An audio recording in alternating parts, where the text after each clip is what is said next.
that's all funny. right. No, it's not funny. No, I know. You were talking about salt, and That gong showed off. Well, the thing is, I have this recipe I use, and it's when I make potatoes on the grill, and it calls for kosher salt. So you take olive oil, and you butter it up, and then on a baked potato. Hey, you're pretty good looking olive oil. What are you doing later? Olive oil? That type of buttering up? Yes, of course. And then I add kosher salt to it, all over. That's a good joke. Put up with foil. Up on the. No, it was. I'm being serious. If I was paying attention to the story, I probably would have cracked it as well. Who's paying attention? Maybe the listeners. That's what they open with. I don't even know. In typical Brandon fashion, I'm going to call it that I made a funnier joke before we hit record. And that's a Brandon thing to do. I love when Brandon does it. He's like, she talked over me. And if you go listen back, listeners, you'll hear that I cracked that joke. And I love it. Don't be embarrassed, because I do the exact same thing. I'm like, damn it. Maybe the listener should just have a count. Take 2, I guess. Okay, all right. Yeah, all right. We were interrupted the first time. We don't know what happened, but all right. It's episode something. What is it? 153? Even Skype doesn't want to hear this shit. Am I way off? Is it 153 or 152? It is. It's 153. Really? Yes. Yeah. Almost done. Nice. We're almost there. 500's getting closer every day. It is. One episode at a time. 153. Next is 154. Of course, that's the end of the summer sausage. And then 155 is, yeah. Oh my God. It's funny how that works. Spoilers. I don't like to know what episode's coming next. I'm going to put a trailer out for it. We'll talk about spoilers or trailers. It's Ixnade. Although, I don't know. I got to look at what the votes came out. But what I'm saying is we got this and this sausage series, and next week, then 155, the reset button is hit. So, you know what I mean? Well, new format. Be happy. I know you put a poll out, and again, there's going to be an episode that drops after that poll was released. That episode drops on August 16th, so that'll be in the past by the time you hear this. But ultimately, I have to talk about trailers one more time. And the reason I'm bringing it up, not one more time because it's going to come up again. I went out with the family to see Old last night. First time all 5 of us has been to a movie in a while. Because we've gone to the movies, well, not recently, but we went last year. It was just 3 of us because my wife was working. And then, it's been a long time since 5. So we went to see Old, which I overall enjoyed. I still think the good outweigh the bad. And it was a movie that, although there's bad in it, it didn't kill my enjoyment. There are certain movies that we'll talk about going, oh my God, but that, and then just dwell upon that one thing that irked you so much that it killed the movie. Somehow I found that he was able to keep you entertained and keep reinventing it. Hey, Francesca, how are you? They said hello. They saw you. Hi. She said hi. Hello. Sorry, I was on a rant there. But anyway, where I'm going with it is I enjoyed the movie overall. Not great, but good. But the point is, boy, did it feel good, because this is the first time since exactly last year that I was in the movie theater. And being back in the movie theater felt great. And when the trailers were playing, it felt fucking great. It felt great. And I looked down at my family. I was at one end. My daughter, Jocelyn, was at the other. Everybody in between. And when the trailers are coming on, she would look over and go, and give me the thumbs up. And I'd be like whatever. We got to go see that. Normal human beings enjoying trailers. She was like, I can't wait to see it. And you know what? They played the Halloween teaser, and my wife and my other daughter did not want to see it because they heard it was so spoiler heavy based on what I had told them. But they had a teaser. It was like the teaser version. It was short, sweet. Why wasn't that the only thing released? It did like the rapid cuts to show you boom, boom, boom, where we stand. Done. In, out, done. No spoilers. And the teaser trailers, really, I think this whole thing could be squashed, this whole argument, if they just did the good old-fashioned teaser trailer and nothing more. I agree. I agree with you. And I teaser trailers would be the way to go. I think it is exciting when you're at the theater with your family and you're seeing movies come out that may or may not be horror movies, but more like summer blockbusters. Or this is the first time you've heard about. Although that's hard, kind of this day and age. But still, although not necessarily, because my wife doesn't know anything. She's not privy. My wife. You know what I mean? Know anything, Dave? Abraham Ram 3 years from now. My wife yeah. doesn't know anything, Davesy. She doesn't know anything about upcoming movies and shit like that. We do. We're in the know. So we'll be sitting there, and a trailer will come out for something that I'm not really. If it's not a horror movie, I don't care if it's a trailer, unless it's Star Wars, which forget about. I don't want to know what fuck anything either. But I mean, a movie will come up and it'll be something that we may be into that's a non-horror thing, and an advertisement will come and she'll be like, oh wow. I'm like, oh yeah, like she doesn't know about this stuff because she's not in the know the way our circle of people are, because we can't avoid it when you're on social media talking with movie fans of any type. There's all kinds of crossover with horror fans and genre fans, and people love movies, so things come out and she's always surprised. And I dig that. I 100% see what you're saying, see. So I can't knock that. The kids are getting excited. You're getting excited. Something comes on that's a trailer. That 10 times fast. See what you're seeing, see? It was just great to look over, and they're all like this. And even my son was like getting excited about it and everything else. It was really cool. We saw the Green Knight. Although no one would seem that interested in seeing that, funny enough. I was the one interested in seeing it because I like the look of it. But I can't remember now the fucking horror films. Oh, Candyman, of course. Candyman, and that was a great trailer for Candyman. Yeah, Candyman trailer is amazing. That actually made me way more excited to see that now. Although I still, being a Halloween fan, I'm still thinking that that's going to be my most anticipated, or that is my most anticipated, but Candyman looks great. There's a movie that I didn't even know was coming out. Now, we didn't see the trailer last night, but the Night House, I think it's called.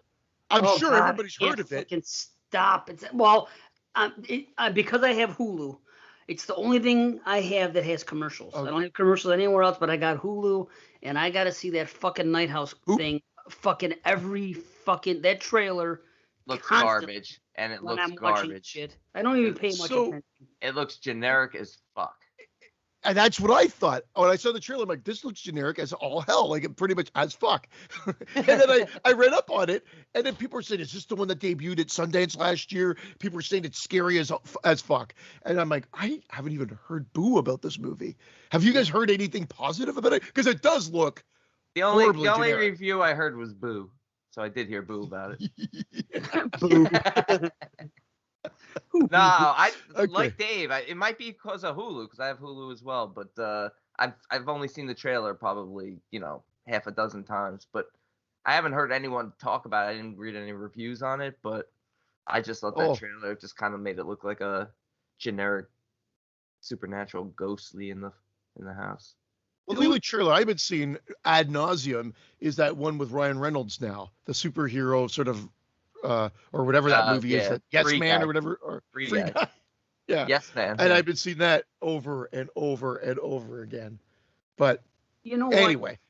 This is gonna sound weird about me and trailers, but I can tell. This is what's so weird. You guys said the Candyman trailer looked good and it got you excited. About a month ago, if you would have asked me what I was looking forward to, I would have said nothing in particular. I don't know. But again, because of Hulu, I saw literally 5 seconds of the Candyman trailer and realized what it was, and then didn't watch it. But in those 5 seconds, I knew that I wanted to see that movie. I don't know why I'm easily fucking in, but all I saw was that, and I was like, oh, I think this might be a good movie this year. And that's all I thought to me, just based on 5 seconds. I don't even know what I saw. I can't even remember. But based on that, and again, that other movie, The Silent House or whatever the fuck it's called, I saw that. I was 20. I kept watching it because I thought it looked like doo-doo from the first 5 seconds. Doo-doo. How can I tell in 5 seconds? It's impossible. But for some reason, I feel like I have this fucking weird knack that I just get like the feel in just a few seconds, and I know. A ball knack? A ball sack? Yes. Oh, ball knack. Ball sack. It's like the cover art challenge, but on from a trailer standpoint, maybe. But I think I'm onto something here. I'm onto something too. I've adapted the non-trailer watching mentality now when driving. I don't want to know where my destination is, so I drive with my eyes closed. The other day, I mowed down about 50 people, but I had no idea where I ended up. Perfect. You complete ignorance. You can say, I don't want to see what's ahead. I like surprises. I don't watch trailers, officer. Oh, move on. That's it. Hold up traffic. I'm not saying a damn thing about. I am. These are gonna not talk people. about- These are New Jerseyans. What are you called? Jerseyans? What are people from Jersey called? Why don't I know this? Jerseyans? People. I don't. Nobody refers to ourselves Nobody as calls them people. people. Canadians. We sooner call ourselves Canadians than Jerseyans. Yeah. What Jersey do milk? we call ourselves? Yeah, bag milkers. Jersey milk bags. Jersey milk See, bags. what were you talking about? What trailer did you see again? Oh, the night. Okay, that movie. It's called. Yeah. I think it's a horror movie, but it sounds like a fucking superhero flick. The Green Knight. It Isn't it looks a horror movie? Isn't it like a medieval A20? movie?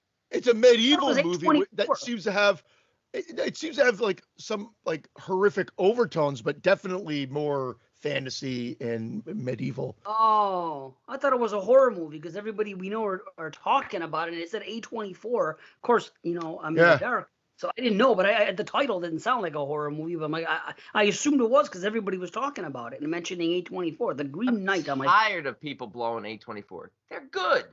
They have their stinkers as well. Let's be honest. no, yeah, of course they have, but they put out much more fucking positive than negative. That's like 75%. That's debatable. Really? Well, we'll have to go down the list at a BS show, I guess, or something. Garbage. Well, I've listened to there's been a podcast about it. It's Duncan's done it. Yeah, with Duncan's Diner? Sorry, I'm not making a joke. It broke up on my end. Duncan's what? Duncan has done it. He's done a podcast with him and Jamie and Bo, and it's been a 3-part series. They've talked about all the A24 releases, and I didn't see that movie. I don't know what it's called. Slice. It has to do with the pizza shit. I don't know. Yeah, I saw Slice. I heard everyone said it was shit, so I didn't bother with it because that's how I roll. It wasn't shit. Like compared to other A24 movies, I mean, it's. Was it Dynamos or was it like Pizza? It was with Chance the Rapper, where he turns into like a werewolf or something. A who wolf? Sorry, I'm just gonna excuse myself. Yeah, please. Just what do you call it? What do you call it when you get out of there? Baboose? No, you say so. I'm just gonna. I don't know. You just every week you do it. Like I'm just gonna skedaddle or something. I'm gonna hightail it out of here. Hightail it. That's it. Hightail it. I'm gonna hightail it out of here. Go ahead. Hightail it out of there. I think it's from a song. Hightail it out. You get the hell out of Dodge. Hightail it out of there. Hightail it. No, when you fucking slide your chair across, you just hightail it out of there. Oh, this shit. Oh, God. Yeah. Oh, God. I don't even know. Back to this poll though. You know what? People don't seem to care all that much about it because I should have put it up in the group too. I put it in the private group. I should have put it in the Patreon as well to see what the results would be. But I said just for fun, which of these topics would you not want to hear about? Because if they've run their course and people don't want to hear about it anymore, I'd like to know because why should we keep doing it? And the majority vote said keep them all, keep talking about it. So there you go. The barbecue grill had 6 votes. Trailers had 6. Bagged milk had 4. I guarantee you the 6 people who voted for trailers are non-trailer watchers. Now, Tyler, Kuno, Jamie, Denise, Eric, and Robert. Well, yep, there you go. What? Jamie blows trailers. She fucking loves trailers. Yeah, but fucking Eric. One person that we know for a fact. Eric. And Kuno. So the other Don't get me started on Kuno. No, I'm just kidding. Oh, he doesn't. Kuno doesn't want to talk about trailers. What? That's what he said. Okay. What? Say it. Sorry. No, nothing. I was going to say, Who doesn't he like to edit, Kuno? Poor C. Sorry, I was looking up something. I couldn't remember the other movie we saw. It was James Wan's new horror film. What? He's got a new horror film? Yeah. So. That he directed. It's coming out in the theaters in a few. What's it called? What is it called? Shit, I just had it up. Sorry. Jesus. The fuck is going on? Sorry, my browser is not working. I was trying. Don't buy a Mac. I don't know what's going on. I was trying to get the movie that we're going to be talking about up on my other computer, and I'm going to just use my phone. Or you guys can. Guy has a movie playing in the background because he doesn't take fucking notes. We're talking about. Yeah, so you can remember because you don't take a few fucking notes. Like, oh, yeah, anyway, talk amongst yourselves while I'm looking. Okay, talk. Here you go. All right, Mudflats had only 2 votes, and wet basements, nobody voted at all. They're okay with all the wet basement talk you want, like. Most so that's good. most basements have a little bit of moisture. Wow, I go in basements fucking all the time, man. They're usually not wet, and nothing comes close. I'm not having this discussion. I don't want to talk about it anymore because I like it. He goes in basements all the time. It doesn't matter. It doesn't. I do it for my job. I have to be in fucking basements. I'm in basements more than anybody you know. Fucking daily, I'm in basements. You're in the closet more than anyone I know. Holy fuck! So everybody's pretty cool with it. Some said Brandon. Some Malignant. Huh? Sorry, Malignant is his new movie. Malignant is this conversation. I never even heard of that. To be honest, okay, thank you. It said from James Wan, director of. I'm like, I turned to Carrie, executive producer. They didn't show anything else. They showed the whole preview. No, it's directed by him. It's a new horror film coming out in a few weeks. I heard he was watching the trailer. I don't want to know what it's about. I'm going in blind. Oh, I love that. I wish B would change his tune. You know what? I will do that. Easier. I will do that for Malignant. I have no clue what it's about. No fucking clue. I will go in and see how my experience is with it. I will not watch. I will not look for anything about this movie. I won't even read an IMDb description. I'm gonna read you the description right now. All right, go ahead. All right, go ahead. September 10th, 2021. That's not long. Okay, no, B. I'm so excited for this. I'm so excited. You might be changing your ways. It may take one movie, and you may change your fucking ways. Straight? On this whole thing. Oh, I hope it works, because B is really he's the most pro-trailer person in existence. So, him and Jamie too. I want to know why my computer is effing up so bad. Anyway, it's not something I need to worry about right now. Anyway, yeah. And as far as that goes, so the poll, they're not sick of what we're talking about. They just added it on to the LGBTQ T. Another T for trailers. Oh. We're starting a movement for the trailers. On IMDb. I was watching Boondocks the other day. Boondock Saints? And he said, no. See, no. And, what the hell did he say? What was the original thing? LG? Hold on. What was the original thing? LG. It was G. It started with G, and then it just went from there. LGBT. I'm the OG. It was LGBT. Okay, so anyway. That was what it was.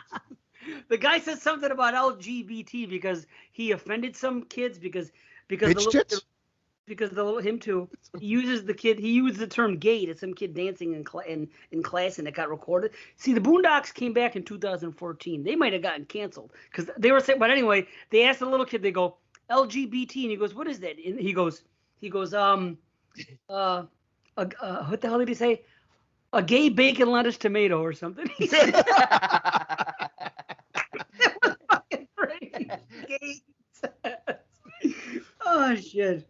I never thought about that, but I tell you, that show that may have been the last episode they did too, actually. But I advise check it out, man. If you can watch the Boondocks, stuff they get into. Where do you watch that on? What streaming site? HBO Max. Hulu. Kelly Hulu. No. HBO Max. Thank goodness. Fuck Hulu. You know what I use Hulu for? Kelly Hulu. I'm out. Yeah. I'm just gonna hightail it at it. I like Kelly Hulu. No, that is pretty funny. That's funny that this is the first time somebody's saying Kelly Hulu. Yeah, I like it. It's great. I do like it though. You're welcome. Hulu. You're welcome. Drink at Timmy's. Oh, me too, buddy. Me too. You know what I think they should do? And this is all, I'm sorry, that's just the way my mind works. Because I said LGBT Hulu. But anyway, I started thinking, wouldn't it be cool if, what's that thing that we all use that's free? That app. Because I thought of something that would be so cool. Yeah, okay, Tubi. How cool would it be if they started another one called To Be Continued? But you had to pay for that one. I always say that every time I put it on, To Be Continued. You know what? I'm glad you brought up Tubi. Because I want to advocate for this site. Because I never used it as much. and in the last 2 months, it's my go-to. It's I think it got bought out, but we've been talking about it before. I'm not gonna say before anybody because that just sounds like an exploded head thing to say. We were the first to talk about Dave Tubi. invented it. Dave started Tubi. I invented continued if it does come out. Right now. I'm surprised they don't offer a paid option so I don't have to watch the same fucking ad pop up 5 times over when I'm watching it. I like the ads. They're spaced out far enough where it's not annoying, and I like a little break. Yeah. Of course. No, I'm not disagreeing because I'll go grab a snack or take a quick piss. I don't leave my seat, but I do that during the break. But I watched Howard's Mill on that. You were raving about it a couple shows ago. Oh, you watched it? I watched it. Nice. Yeah, and it was good. It's not the Bay. It's not like Mongo. No, but I mean I like that faux documentary. I will give them credit because there's a lot of people that are naysayers saying, "Oh, the acting's horrible." No, this is how you do it. Like that fake documentary style is so well done here. I just feel like it needed to be trimmed a little bit, and I'm not saying that because I'm my attention deficit. I felt like they regurgitated a lot of stuff near the end when it could have built faster to the conclusion. And I think it was an hour and 35 minutes, and I think an hour and 25, and it might have been better for the actual movie itself. I wish we could trim your thoughts on it. Yeah, well, you can't. I'm the editor. I put this in twice now. I just thought the whole story stuck with me for long after the end of the film. It was very unsettling, especially some of the stuff they touched on in the third act, which is interesting. I thought they needed to expand on that stuff more. That's that stuff, and maybe the second act needed to be less mysterious. Well, okay, now don't fuck I up. won't get. I know you haven't seen it right yet, D. So I won't get into too much more. I can't. But it's definitely worth checking. It was on Tubi. For free. I can't. I can't. 1970, man. It's all 1970. When I finished that in Summer Series. I refuse to watch a 1970 film. What's that? I'm not even coming on the show. I'm doing the show, but I'm not watching a 70 film for it. I'm just picking 10 films. Randomly. Use the randomizer like I have, and I can't believe I said that. That's a 22 shots fucking expression. Randomizer. They throw that extra syllable in there for no reason. It's a randomizer. That's a me. Randomizer. And I always laugh to myself saying, these fucking guys. But it's a randomizer. Sorry. Bunch of illiterate fucks over there. Yeah. Randomizer. That's my problem. Is I notice all that stupid shit. At least I'm not the asshole I can't stand when people like correct other people online for spelling or grammar or shit like that. I never say it, but I always think it. I can't help it. I only do it to JP because JP hates it. So if I notice JP doing it, he always follows it up with weak. I'm like, no, JP, not for you. For you, it's fucking gold. It's like awesome because I know he hates it. Well, he's the king of it. I'm sure randomizer came from him. If it's not him, maybe Jeremy, because Jeremy has, dialogue issues himself. But, they're speak and spell. I've said that for years. That's two of them. But anyway, what the hell are we talking about? Yeah, so Tubi continued. Here's the thing about Tubi. They are the kings of found footage movies. Like, because I've been going to that group, the found footage lovers group. Not lovers. That sounds like pussy shit. But whatever the fuck it's called. Found footage. Call it what you want. It's still going to sound like pussy shit. No. I love pussy shit. It makes me scared to go down on the next girl I have to go down to. All I'm going to be thinking about is pussy shit. I'm like, please don't pussy shit in my face. That's movie 15. Pussy shit. Pussy, you know where that comes from, right? That sounds like pussy shit. Yeah, I do, but every time you say it, I think, but this is wussy stuff from Toxic Avenger. But pussy shit is. I'll give you a hint. I'll give you a line. He goes, yeah, you have an ad here for game show lovers, and he goes like, game show lovers. He goes, it doesn't say fucking lovers in that ad. He goes, lovers. Yeah. He goes, that sounds like pussy shit. The guy. Nowhere in that ad, lovers. He tells you. Oh, it's driving me crazy. It's a Jerky Boys thing. Oh yeah. Testing for Jeopardy. Have you ever listened to that one? Yeah. Testing for Jeopardy. Begin. Oh, you gotta listen. I wish I could play. That is so fucking good. That's when he hears people calling in, and they think that they're testing out for Jeopardy. Yeah, Yes. it's great, and he has the buzzer sound. Yes. No, if you put an answer like that, Trebek is liable to smack your face off or something. Yeah, because he's liable to cut the commercial and smack your teeth loose. He does. Smack your teeth. So I love that though. Pussy shit. He goes, yeah, you have an ad here for game show lovers? And he goes, well, wait a minute. Lovers. Nowhere in that ad is the fucking word lovers there. He said, that sounds like pussy shit. I love that. Pussy. That's when they were running out of ideas. I guess they couldn't call people anymore, so they had people calling into them. It's good stuff. It's brilliant. That one and the lawnmower thing. There's another one. There's another one called the jerky tapes, and these are like 5 to 10 minute phone calls where they just let it go. One of them is just them doing like a Kelly Who type routine on this flower lady, and they keep passing her off to different characters. And she's just trying to she wants to talk to Mr. Scott. And every time she goes, oh, to talk to Mr. Scott, you have to talk to Mr. Frank. And then they just keep rerouting her through this thing. And it just goes on for like 10 minutes. And there's multi versions of it. But it was like their 6th album or something like that. I don't think it sold very well. I've got a copy. It's for the diehard fan, it's fucking hilarious. Oh, I got to get that. I had the one that's called the Musacha tapes that came out later. That was like a side thing. Yeah.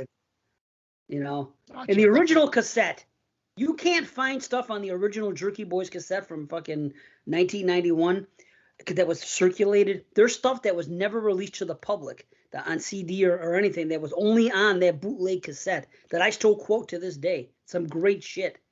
But I thought that was because they kicked one of the guys out. I heard there's a whole controversy. Like, again, what was marketed to us mass was that they just took Johnny B and Kamal, and that was the Jerky Boys, but there was a third guy. I thought that was the Mustafa tapes or whatever. And I thought that was the whole thing. And they just thought he was a little too rough and maybe not clean enough. I thought that was the whole thing about them. But again, my wife, she'll take pictures. That's the one. Do you ever hear when they call the hotel? That fucking thing. We'll fuck you all night. That one. Oh, you got it here. He goes, oh, I hear you like it in the his 1990. Anyway, I know. Look at that. Binder. That's awesome. I have. You see that? Yeah. One of them. That's one of them. Well, let me get back to the subject of what happened here. 4 people had the right answer. 14 answers. 14. I don't know how many because you look at it, but I put up that picture. Crazy motherfuckers. Like. See? No, you guys are crazy for not noticing it. See, it was as plain as day. That's a Pac-Man ghost. It's fucking crazy. He's talking about the toothpaste picture, everybody. Yeah. I still think it does look like JPEG's jisms. JPEG. JPEG, not JPEG? Whatever. JPEG. Yeah, send them as a JPEG. It's a picture, right? Carly, send me JPEG as a JPEG. Right. JPEG. Oh, fuck. Too bad he'll never hear it. JPEG. Who cares if he hears it? That's the best part of the show. That's true. You're right. The best part of the show is that JPEG. Carly will probably tell him anyway. I hope she plays in these clips when he comes up at least. There you go. I don't know. That's what she should do. When he makes her all red ass on fucking his and hers, because he does it a lot. He fucking busts her butt. She gets more and more frustrated, and she turns into red ass Carly, and she's fucking. You know exactly what you're doing. She'll tell. Red ass Carly. Yeah. You know that term red ass, and someone gets all agitated. You know, so she gets. That's what she should do. Show. Well, there you go. So yeah, people saw that Pac-Man ghost. I didn't prompt them. I put it up. What is it? And most of we didn't have a whole lot, but we got 1, 2, like I said, 4 people out of fucking, a dozen. I don't. That's why I question our listenership. I really do. There's something. Really. Yeah, I question my ability to show up every week now. Okay, you know what I'm gonna do? I have like 5,000 people on my regular Facebook. For this account, for the Dave Z account. I should put it up there and see how many people, the percentage, are gonna say Pac-Man ghost. You know where you should put it? You should put it to bed.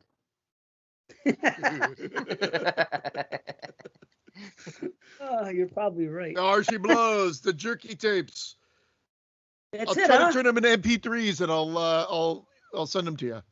Oh man, I thank you. Yes. The Mufasa tapes. Musacha. That was I think Musacha's when he had what he Mustafa Khan tapes. Mustafa.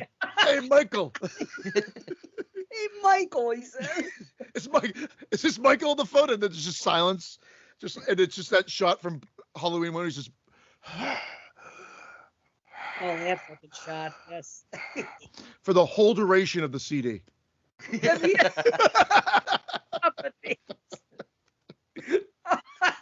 Hey Michael. Oh fuck. Damn it all. There was something I had to say, but it must not have been too. Sorry. No, why you start? That's a fucking funny ass joke. Oh yeah, the Musacha tapes. The guy says it's that one Chinese laundry's on that one. Have you heard Chinese laundry? Yes, and that's why, because I think those ones are a little bit, they go a little rougher. They're not, I don't think they're quite as funny. They're a little bit more racially charged, and I think that's why they said, you know what, we're just going to cut this guy out and keep the Egyptian magician, which was a smart move. Yeah. I do quote that one a lot, though, about the fucking Chinese laundry. Because when she says, the laundry, every time I'm doing laundry or I talk to my wife about laundry, that's how I say it. We do the laundry, she says. She's all bugging out. It's so funny because she's so bugged out. And he's like fucking saying, I picked up the clothes. Ma'am, they're fucking dirty. He says, and the best part is at the end, he's like, he goes, you'll see me. I'll be the asshole walking across the street with dirty fucking clothes on. He tells me. That's fucking hysterical. These clothes are dirty.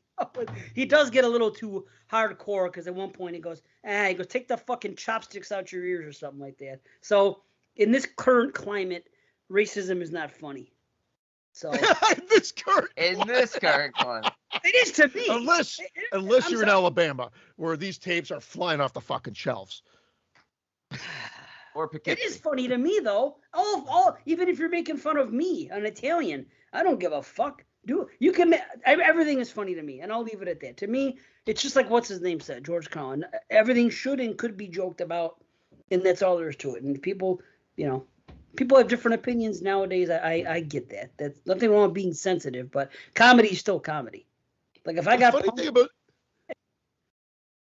just adding on to the Jerky Boys, the funniest stuff about that is that usually people look at comedy and it's a one and done. It either makes you laugh or it doesn't. But I think some of the best stuff is the stuff that I didn't find. Like Jerky Boys, the 4th CD is not their best stuff, but there's some fucking great shit on it upon re-listen that I cry laughing because it's so absurd.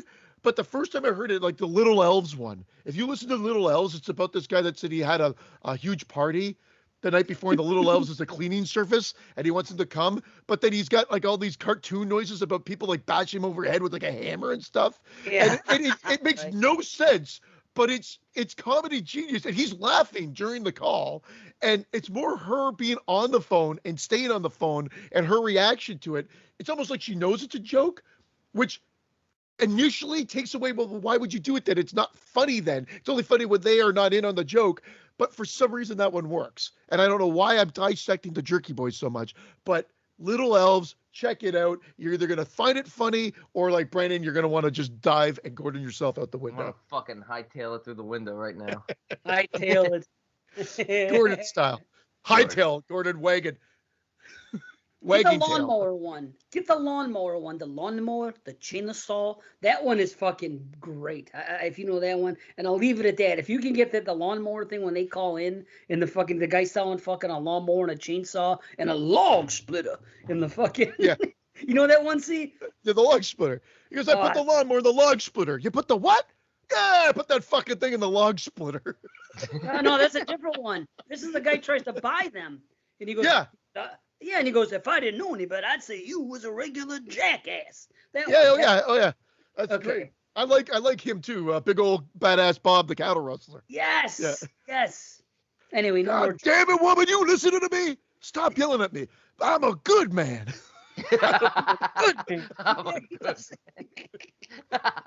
Holy fuck. God damn it, woman, you listening to me? That shit's great. Of course, it's not for everybody, but it's funny. I saw the other day and it said, what comedies or comedians that you grew up with are you embarrassed to say that you like this day and age. Somebody put something up, and I didn't respond, but I saw someone else say what I would have said. I'm not embarrassed about any of it. It's still funny to me. You know what I mean? But I guess Dice fishing. Dice keeps reinventing himself because I think Dice, a lot of people, of course, would say he's misogynist and whatever, but they obviously they don't get the joke because it's so fucking extreme that you can't take it seriously, Right. unless you had somebody like you're trying to use him as the poster boy for your cause. Here's what I don't understand about like this, the whole climate is that how the fuck is gangster rap not being attacked and shit like that? That was the stuff back when it first started off, but everybody was so uptight about saying the way they talk about women is bullshit. They're calling them bitches. They're talking about like sex objects. They say this, they say that.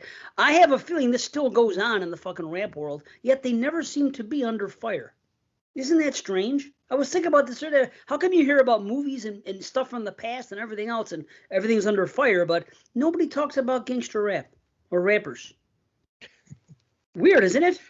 They did. I think it's just that now it's become. Like, yeah. Think about it.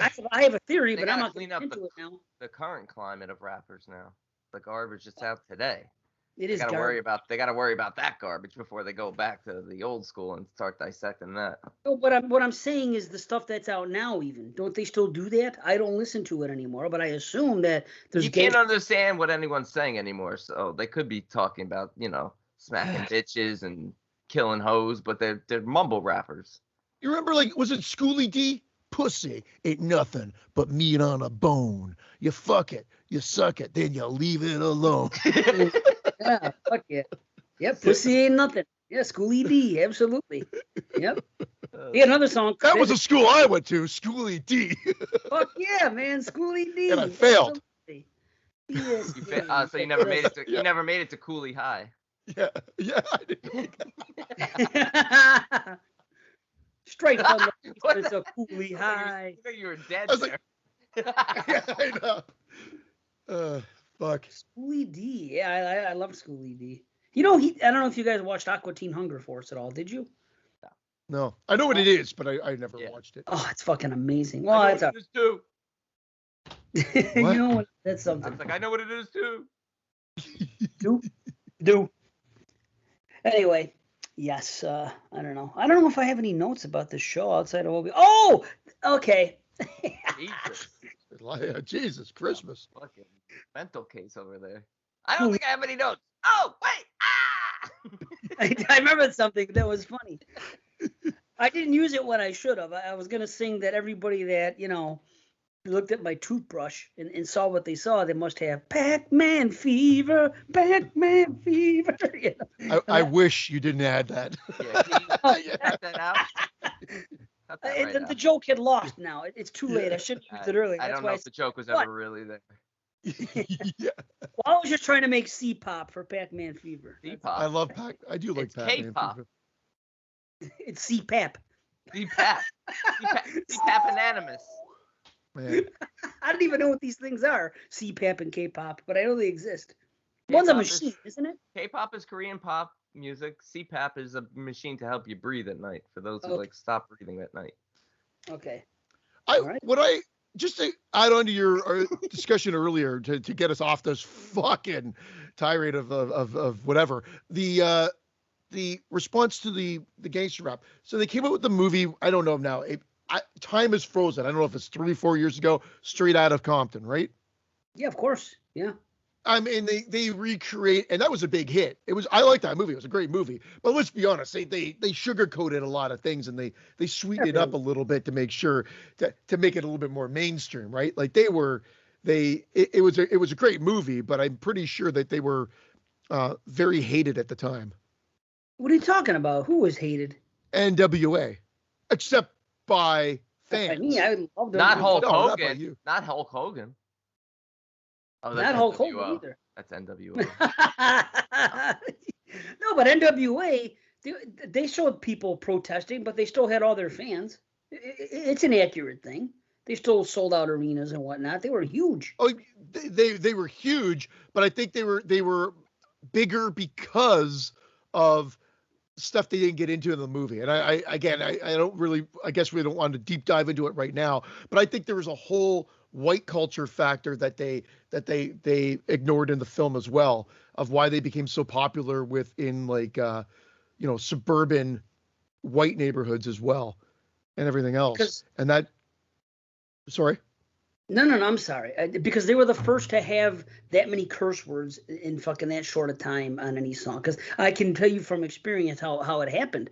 I remember the first time you'd hear a swear word now and again. I remember hearing Two Live Crew before, the early days, before they got really infamous for... before it was just the whole album.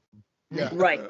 So they would have a couple dirty songs, and I remember "We Want Some Pussy" was the first track on, or the second track on their first album, and they were talking about pussy there, and obviously, and nibble on my dick like a rat does cheese. I remember hearing that the first time with headphones and where I was, and I think Paul McCartney wrote that lyric.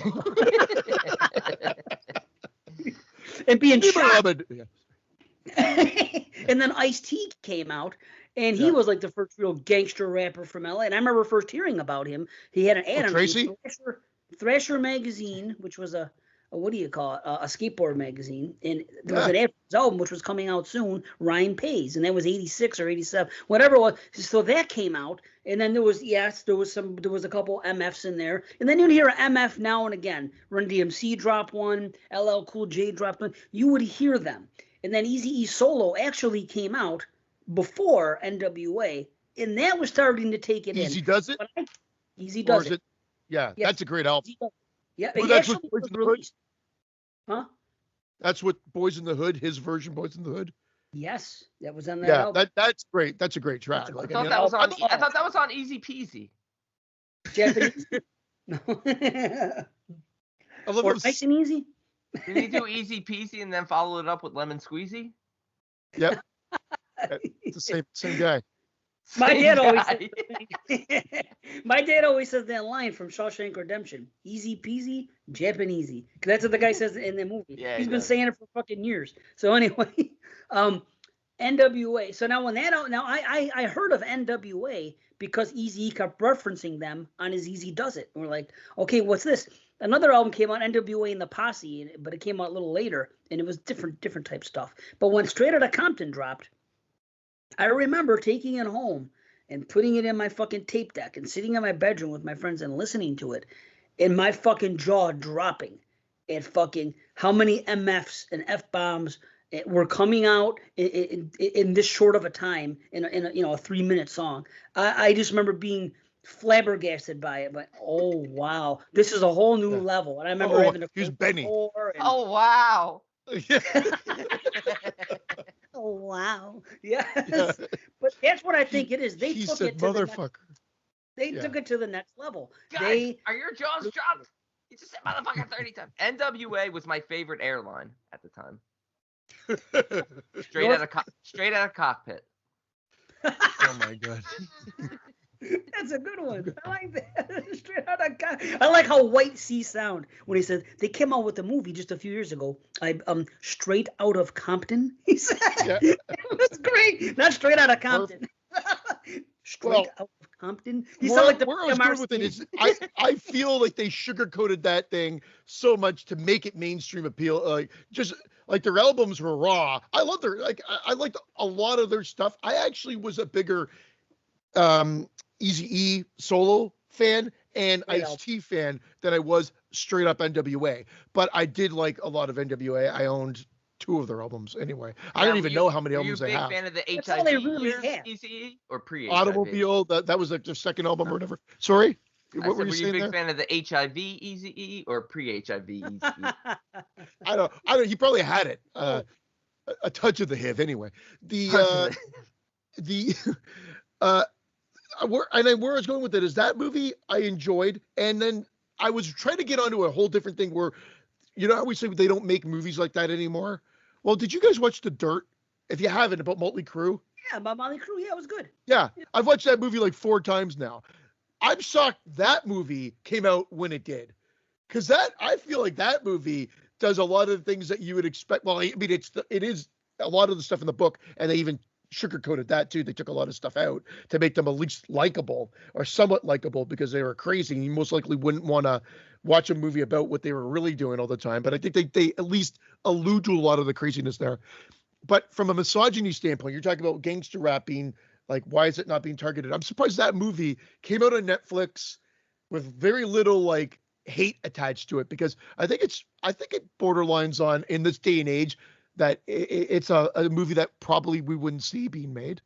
People were more mad at that time about Ja Rule and Fire Island or whatever, the Fire Fest. Not Fire Island. You see that documentary? That documentary is actually pretty interesting. I'm going. It is a good documentary, but people are more mad Yeah. about Ja Rule being involved with that than they were about Probably. Motley Crue. But yeah, NWA just had. They had the one album, they had Straight Outta Compton, then they had the mix, NWA and the Posse, which was earlier versions of the stuff that was on Straight Outta Compton, and a couple other things sprinkled in from people that they hung out with. Then they had an EP, that's when Ice Cube left, and they had an EP just called 100 Miles and Running. Then their second official album was Efo Fazagan, Niggas for Life. Yes, that's the one. No! Yeah.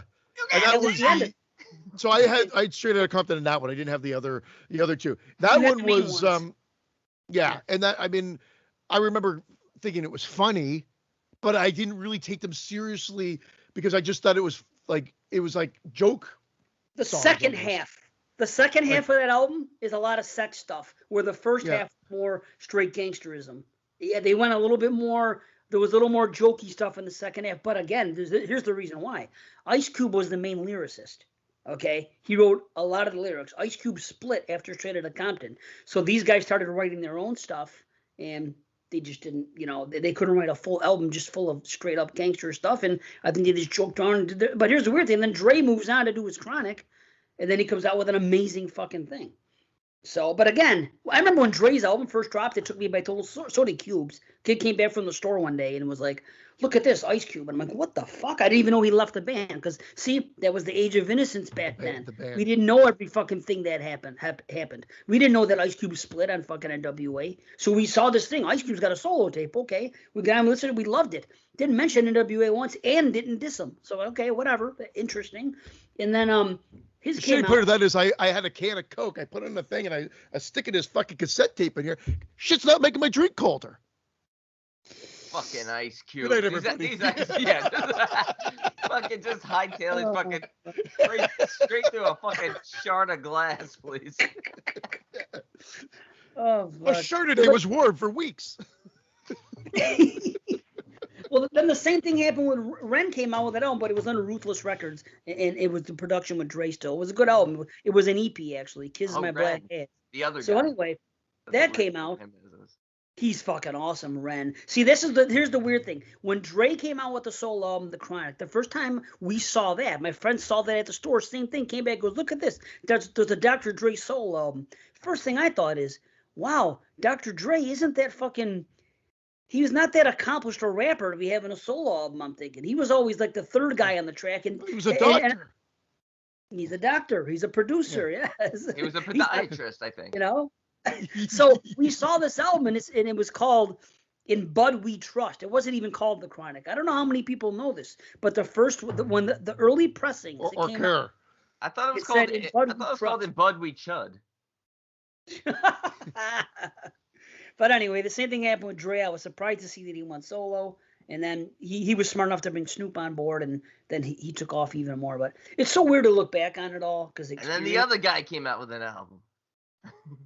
I remember they were always, and that's exactly why they catapulted, I think, to super popularity, is the just sheer amount of vulgarity in the lyrics. And I'm not trying to diminish the good shit that they wrote as well, but that's what I think got them like to where they like, again, into the mainstream market.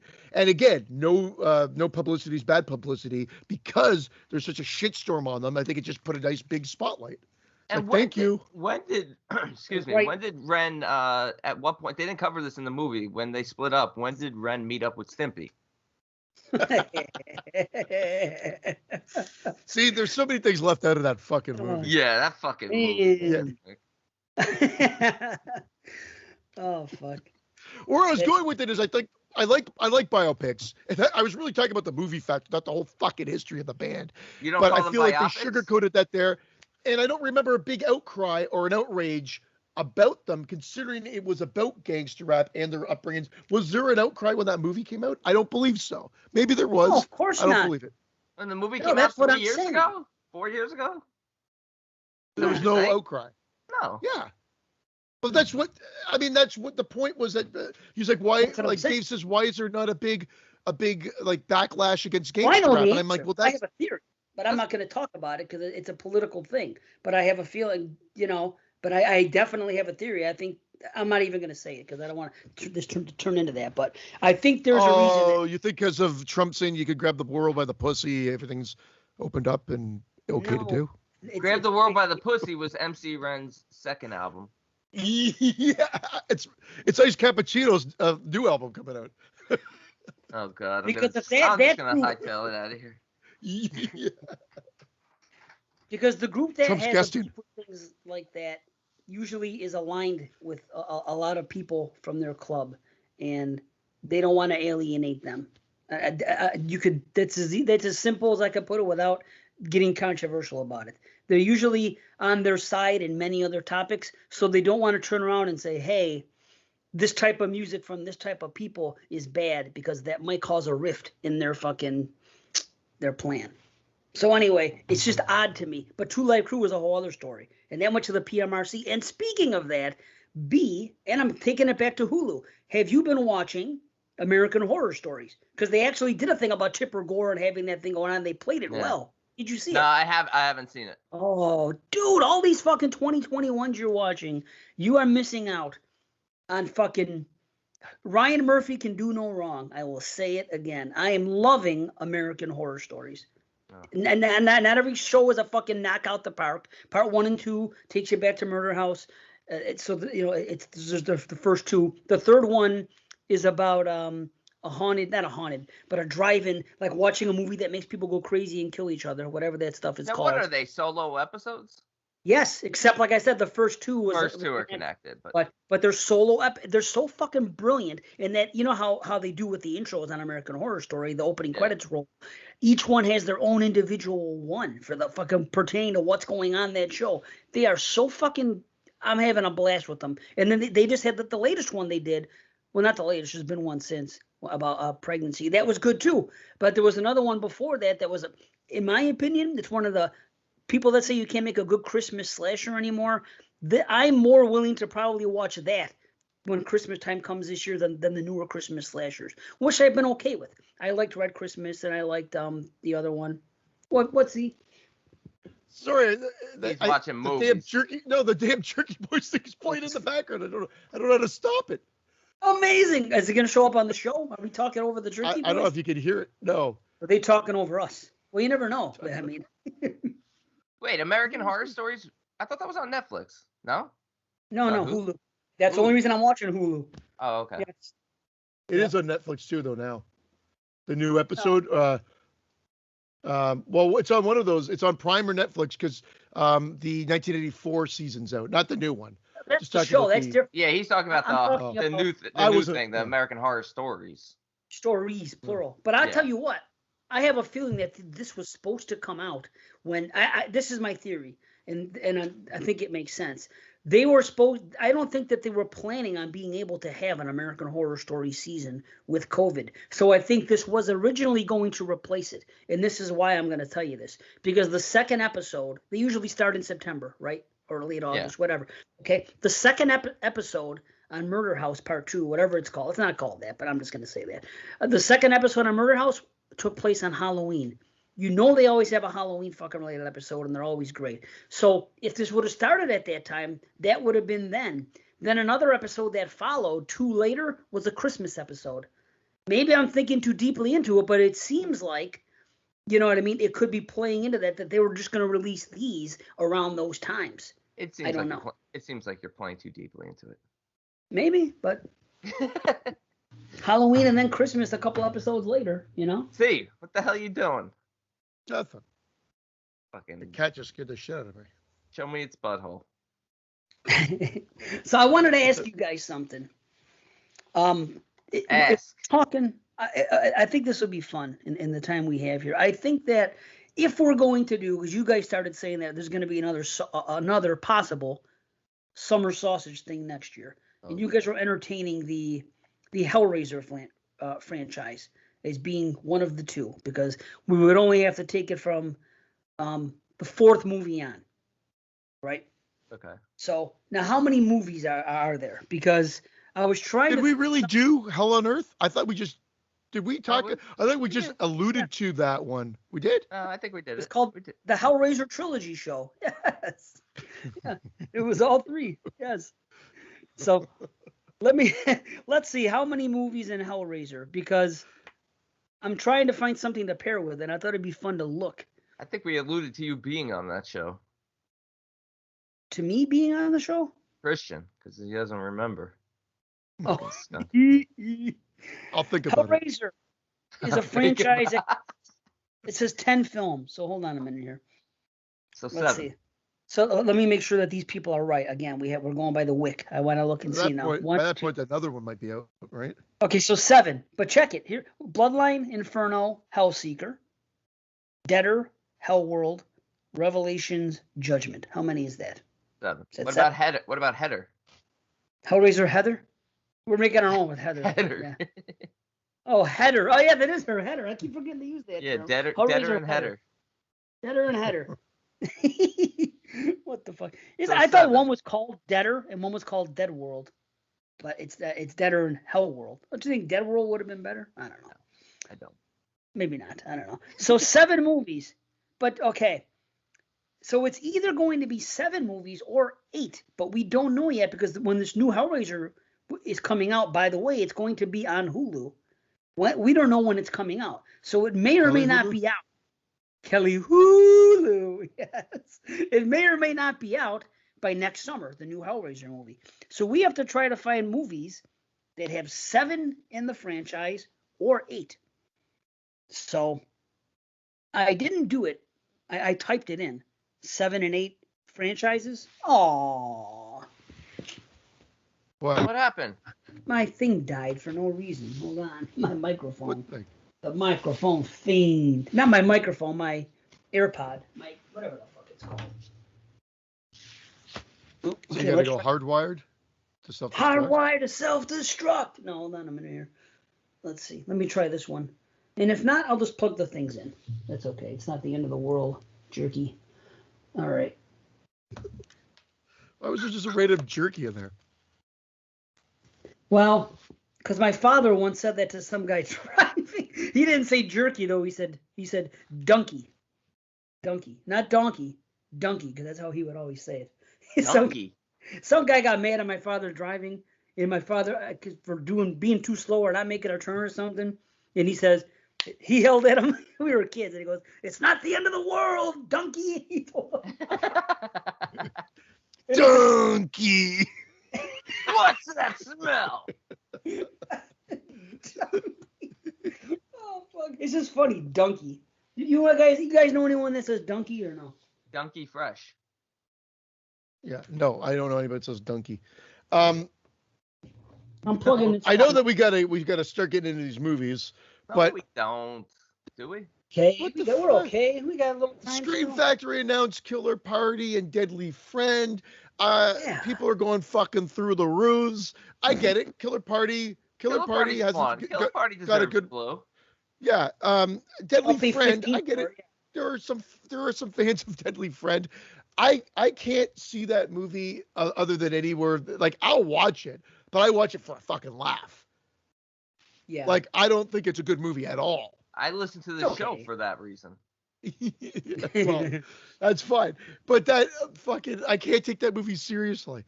Like I made that joke about there being a new audio commentary from Wes Craven in one of the chats and whatever, and fucking Don with like comes out and goes, "Oh, maybe it was pre-recorded." I'm like, well, thanks for killing my fucking bad joke and just like extinguishing it into the ground. Like, I mean, I can't believe it. And did JPEG fucking doubled down on it and said, yeah, maybe it was recorded earlier before. I'm like, it was a bad fucking joke because he's dead. It was a great joke. get him. It was a good joke, just people aren't used to Christian saying anything funny, so they took him seriously. That was the problem there. They don't listen to the show. That's what the problem was. Yeah. You listen to the show, he's always cracking wise. We know this. But I guess that's the problem with text, and that's the problem with shit like that, is you can't always tell. No, that's the problem with fucking Fresh Cuts. You can't fucking make a joke in Fresh Cuts chat. You can't. You can't do it. I've done it too. People just fucking ignore me. I think I get ghosted. I'm Bruce Willis at the end of The Sixth Sense. That's right. Michael joined and goes, that's what you want to contribute to this chat after like silence for 2 weeks? I'm like, hey, be happy I'm fucking here. That's right. I agree. I tried to leave 15,000 times. I keep getting re-added back in. Right. Don't even get me started on that topic. And it works. That's the worst part, is it works. That being intrusive on people works instead of being nice. Like, like Heather is still in the Fresh Cuts chat because she says he keeps adding her. Meanwhile, she left our nice fucking chat. Did it nice? Said, listen, it was during the election. Somebody was coming in there and saying something, and there was a couple of serious, whatever it was. She got a little bit uncomfortable with some of the discussion. Didn't want to partake in it, and said, and it was nice enough to say, I want you to know that I'm going to leave the chat for a while. This and that. That's cool. And she kind of explained why. That's cool. But if I would have been an asshole and kept re-adding her, she would have stayed. So if Mike can be an asshole, this is the problem. Being intrusive is better in life than fucking being a nice guy. It's true. Let's bring Mike back on and review Green Room again. All I know is nice guys finish last. That is a fucking fact. Hey, and I am proof of that. Look at my life. No. Tell the cracker that one. The cracker. I asked cracker. Yeah, the circle jerk. I came first. I didn't want to eat the cracker. The cracker. I'm not even looking at it. You gotta let up a little. You gotta let up a little on the anti-trailer talk or the trailer talk and the other. What? Now you're taking me seriously on the anti-trailer talk because of Eric Webster? I just said. I'm not saying I'm taking you seriously. I'm just saying you gotta let up. You gotta let up a little because all of a sudden you're coming off like a heel, and not every. Just like he said, Christian said it's a joke when he said his thing in the Fresh Cuts chat. It wasn't taken as a joke. It's the same thing with you. People are starting to see this. That this B. Maybe he isn't such a nice guy after all. He's you know what though? That just helped me decide who I never want to talk to again. Because people who can't take a joke, I'm like, oh, that fucking prick, fuck him. Yeah. That's fair. Because Eric Webster just took a nice selfie of himself. Did you see that big dick cloud? I was like, nice selfie. I actually wrote nice selfie. He's like, oh, you think I'm a cloud? I was like, I was gonna respond. I'm like, no, he thinks you're a dick. But then I'm like, I don't want to. Like, I thought it was obvious. I'm not even mad at Eric Webster for yelling at me. I'm mad at him for not being funny while yelling at me. Like, you can't come on Exploding Heads and not be funny. Or at least we think we're funny. I guess you'll have to answer to that when why did I just draw a dick? Damn it. He drew a dick because he was talking about dick. It's that easy, huh? Well, is it a good drawing at least? We should do in one of our movies where Eric Webster comes to like a carnival and we're doing caricatures and all we draw is a dick. Poor Eric. He's going to answer to this when he comes on the show. Well, you answer to it probably before that. But he'll be on the show. I'm not going to fucking roast him on the show. We're going to have pickles on the show. We should have a roast show. We should have one episode, one of our bullshit episodes, and we just bring all random people and roast them. And of course, not to say that we can't be roasted as well. We should be roasted. Wouldn't that be fun? I don't know enough about anyone. What am I gonna be like? Hey, Kuno, what an asshole. Roasted. Like, what do you do? J-Pig, you tiny asshole. Roasted. Next. Eric Webster, you non-trailer watching asshole. Next. Like, everyone's just an asshole, but whatever they do. That'd be the best little spin on it. You non-trailer watching asshole.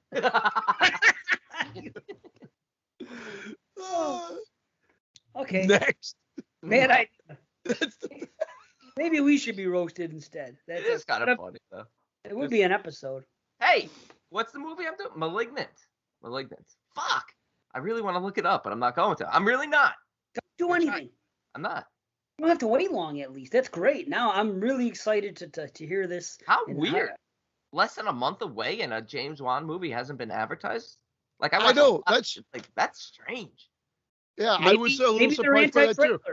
I honestly thought that it was going to be from just like, Wishmaster or something like that. Wes Craven presents. And then it's like, yeah, he executive produced and sat in on like one meeting or something. Wes Craven? Yeah, yeah, sounds good. Sounds fucking good. It was a Wes Craven presents. Oh, maybe Wishmaster. this was before he passed. Not this movie. Wes Craven presents from Beyond the Grave. Donald Duck Beyond the Grave. Did you guys ever see that show?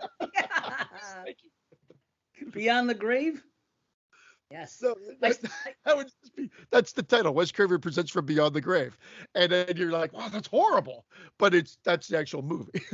And then another movie could be called Digging Up Romero. I think is the best fucking title for something. That should be a documentary. No question. Digging Up Romero. And they only discuss the fucking Living Dead film because there's people coming back to life. So digging up, you know what I mean? Wouldn't be. And it's like Geraldo's safe or whatever. There's nothing in there when they open it up. And Geraldo's safe. Yeah, we all want to know what's in Geraldo's safe. Al Capone's safe. Yeah, Geraldo's. Yeah, I know. He didn't even get what we were making fun of at first. He's like, yeah, Geraldo's safe. That's what we should do.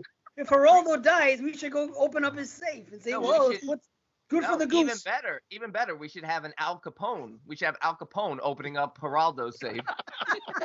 Yeah, I'll dress up as Al Capone. Yeah, I'll walk in up what's in Geraldo's safe. There's nothing in here either, see?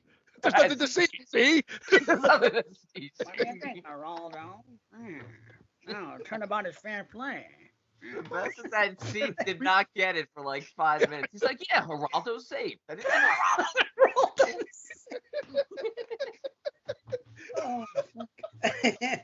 See, that's comedy gold because none of that was pre-planned, thought out. You can't fuck up like that. You're right. Natural. But everybody knew what I was talking about. Even if Geraldo's safe because it was fucking Geraldo. And he made everybody watch. I would rather see them open up Gerardo's safe. That'd be a lot more interesting to me. Remember Gerardo? Was he Rico Suave? Yeah.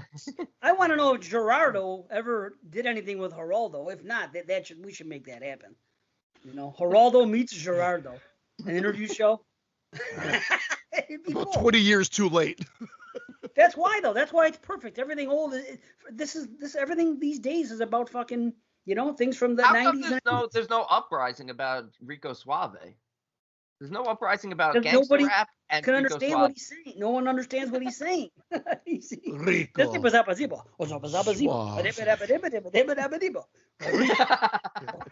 song? I eat him raw, like sushi. I know he says that. My only addiction has to do with the females. I eat them raw, like sushi. So I don't know what happened, but I all of a sudden I'm too sexy for my shirt popped in my head one day. I'm like, what the hell ever happened to Right Said Fred? They're still fucking together, and they're anti-vaxxers and anti-mask wearers, and that's all they do. They do that more than music, it seems. They talk about people being afraid of it. I'm too sexy for my mask. They should. Right. Because I go, you made one stupid song way back when that somehow connected with society, and you were a joke. You're not musicians. You're a joke to the world. Like, does anybody listen to Right Said? Did anybody own that album? Did you own that album, Dave? Please tell me you didn't own that album. The album. I didn't even know it was an album. I didn't even buy the single because you heard it every fucking 2 minutes. There's no talent there. I hear they're touring Right with Said Rico Fred. The Suave. fact that I even know that name, it makes me angry. Wait, is Rico Suave a song or a person? Rico Suave is a song. Yeah, by Rico Suave. No, by Gerardo. But he said Gerardo. Rico. I hear Gerardo is touring with Right Said Fred. Yeah. Well, here's the That's problem. how you do it. Like a People tour like that with all those bands. They should get Right Said Fred to do a remake of Drop Dead Fred. Drop Dead Fred. Sorry, Right Said Fred. That's actually what one of the previews looked like. But I won't talk about it because it might be. Looked like Right Said Fred doing Drop Dead Fred. Now I gotta watch. There's so many previews right now, though. There's like a horror. Like Carrie turns to me and goes, "That just seems like a horror remake of Right Said Fred, or not Right Said." I'm fucking out of here. I tailed it out of here. A horror remake of Right Said Fred. Drop Dead Fred. And this That's one, they take actually- their shirts off. That's actually pretty cool. Just a I've thought never of that. seen Drop Dead Fred. Drop Dead Fred's a fun movie. One of these days. So, anyway, yeah, if that would be what they would need to do. They'd have to do a tour with Right Said Fred, Vanilla Ice. I give Vanilla Ice more credit than Right Said Fred. Way though. more credit. yeah. Come on. Ice was good. Yeah. So Yeah. I actually like him, and then he tried to reinvent himself. That album, if there's a documentary I watched, that album was still selling strong, like a few years ago. Like if you actually, because the album, no one talks about album sales anymore. But if you actually like Googled it or looked at it, supposedly had really strong sales. The guy's still living off of that album, which is great. I mean, hey, I know it's still like Queen's like Under Pressure, and David Bowie and Queen's like ding, ding, ding, ding, ding, ding. But I mean, they were doing a lot of sampling then. They're doing a lot of sampling. But Oh yeah, tons. that would be a tour that I could see people going to. Not me, but a lot of people way going to too that. much sampling. Costco. Way too much sampling going on at Costco. Do they really? Everybody's sampling at Costco. No shit. They hand out samples at Costco? Yeah. You didn't know that? I haven't been to Costco in fucking. The only time I ever went there was when I got a free membership Sample. card to one at a job. People go there for lunch. They just keep hitting up the samples in different disguises. Yeah. Wow. Ooh. No. Ooh, I and don't they're have- like, would you like to take this? No, I don't want to. I just want the fucking samples in front of you, stupid. I don't want to take the food. What am I going to do with a 600-count box of egg rolls? I don't want 600 egg rolls. Yeah. I just want But one from you. I want these 5 that my hands are on right now. Thank you. That's the way to do My it. You're right. family's just around the corner. I'm bringing 5 to them. Yeah. And you go around there and eat them all by yourself. And I love when you walk up to them, like you're like, oh, like you act all surprised, like there's fucking Right, food. of course. What are these? Yoink! Fuck you! And you run. That sound effect, that yoink. Everyone does that too. They're like, what? What? Yeah. What did I Look, stumble across? Are these? What? Yeah, like, yeah, really? Like, I'm standing, like, in their head, they're like, just take the fucking food, asshole. Like, what is this concept that you guys have created that I'm just discovering for the first time? Yeah. What? We could eat these? We could I could- try it before we buy Really? it? Yeah. Wow. I'll just take this whole fucking tray Oh, fuck. and then run for the hills. Oh, I gotta tell you guys, my nephew slept over a few nights ago, and he's finally, I think he's got the horror bug officially now. Nice. Because he was like, I want to watch It. Teach him not to watch trailers now, okay? He's not a trailer watcher. In fact, Yes. this was going to be his 4th horror movie. He's like, I want to watch It. I'm like, which one do you want to Nice. watch? You want to watch Good the movie to- original? Or you want to watch the new one? The original. So we went, yeah. I was like, you know what? Shot. For you, you're 13. We're gonna go with the new one. Okay. Scared him shitless. Nice. He had a blast with it, man. He Awesome. had such Nice. a blast. The next morning, when we woke up, he comes into my room. He's doing his Pennywise voice. He's asking me if I want my boat back and stuff like that. He's like, "Can we watch part 2?" I was like, "He's gonna sleep over again before he goes home." I was like, Sweet. "Let's save it for when you sleep over again." He's like, "No, can we watch it now?" I'm like, it's 3 hours. The second one's very long. I'm like, fine. Let's let's go down and watch it. I think he liked the second one even more. I'm Wow. glad you didn't show. And again, I'm going to get a lot of hate for this.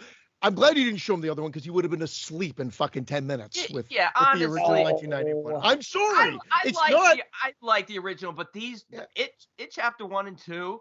Watching them again, this is like my 3rd time probably seeing them, maybe 4th. They're fucking phenomenal, both of them. They Yeah, they're really solid. are. They Yeah. get better every single time I watch them. I actually get emotional watching them, and I'm dead inside. But he had a blast, and he's like, "What can we watch next?" He wants to watch. I told him he wants to watch Nightmare on Elm Street. My neighbor's daughter, who's 12, she wants him to watch The Ring. So they're starting to really get into it. Awesome, She's dude. 12 already with the Ring. This one. You're trying to.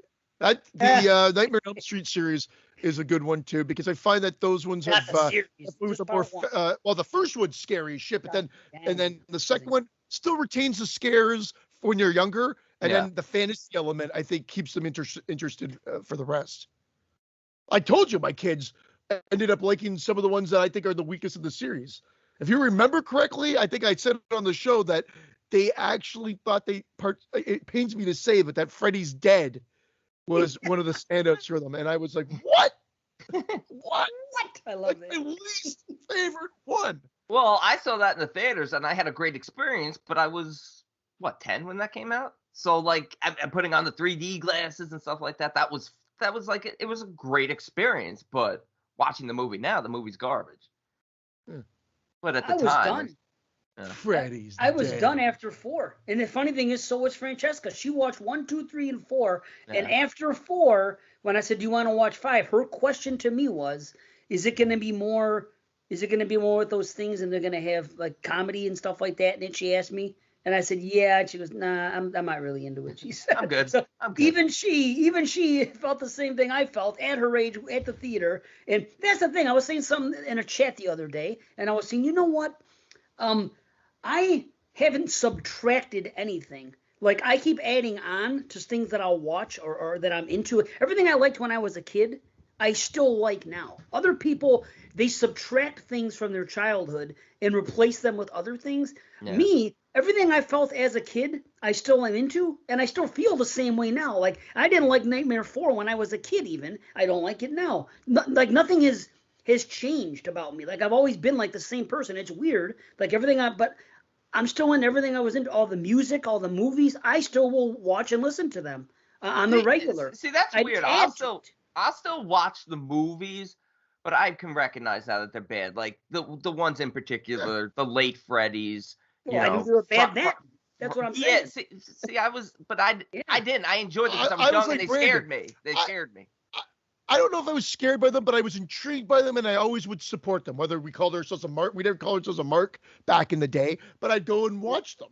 I would go and watch them and want them to be good. But then I would realize, like when I saw Freddy's Dead at that point, I was like, no, that was not that great. Why did I see Troll like honestly 50 times as a kid? Like it was always on, and I always watched. Because it was accessible. 1985 films. If I look at that list, like 10 of those films I watched probably 100 times each as a kid. And I you're at that ripe age at that time, and they were probably on HBO or whatever. Once Bitten is part of my childhood. I love I saw it a few times on cable. I like it. You're right. Yeah. But Troll watching it now, it's like, oh my God, this is so bad. But as a little kid, it's like that's nostalgia. Yeah. That's why it's hard. Like if I have to be a judge, I've tried to take off the nostalgia cap and whatever. It's just part of the fucking experience, and that's what this show is about. If you want, like, if you want like reviews, like traditional style critiques and reviews, you don't listen to this show because we're gonna bring there'll be a touch of that. We'll talk about that maybe here and there, but ultimately it's the overall experience the film brings to us, and a lot of that includes nostalgia from back in the day, which is why Dave may have not changed his rating.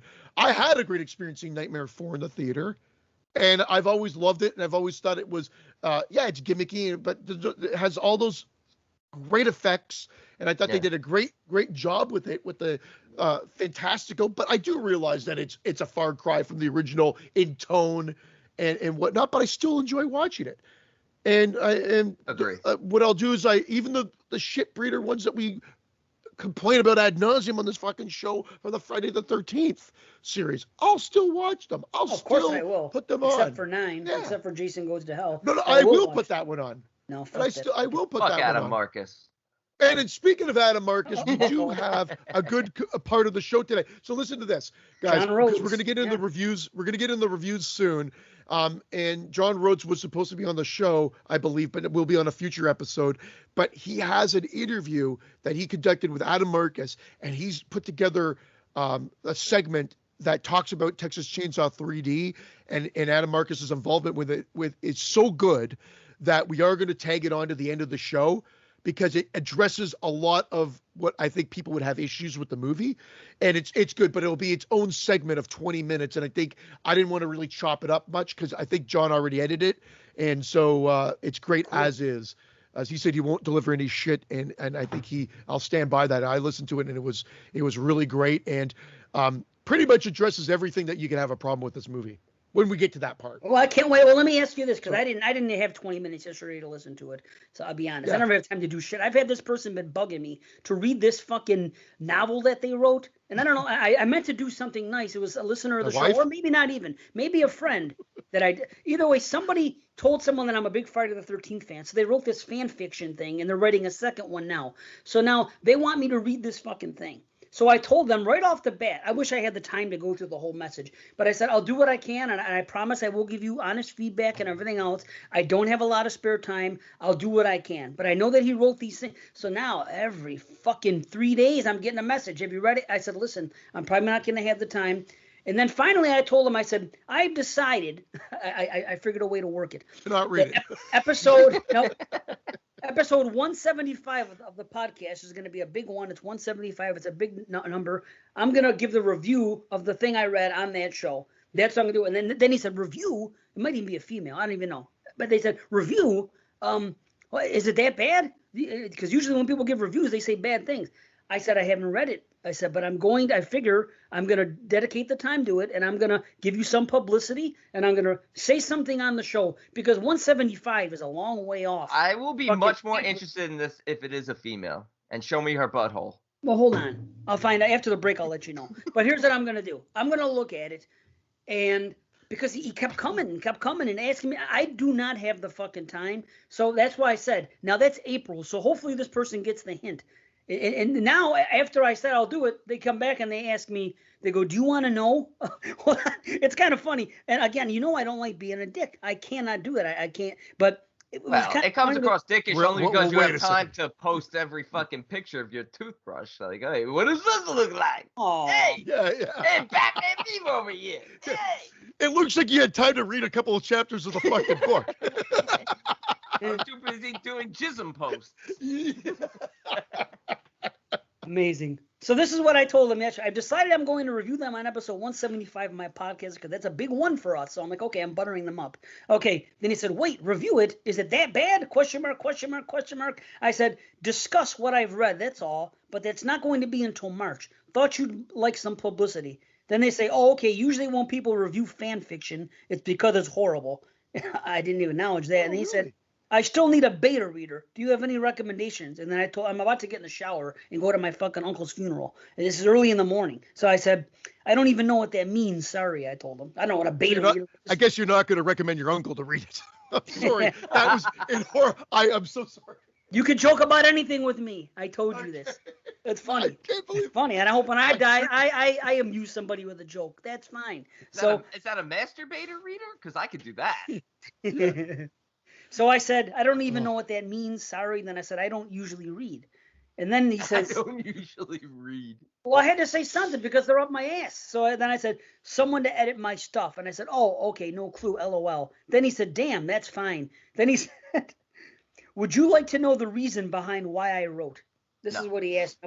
So I had to be a dick. I said, no, I'm cool, thanks. That's all I said. That was the dickish thing I could say.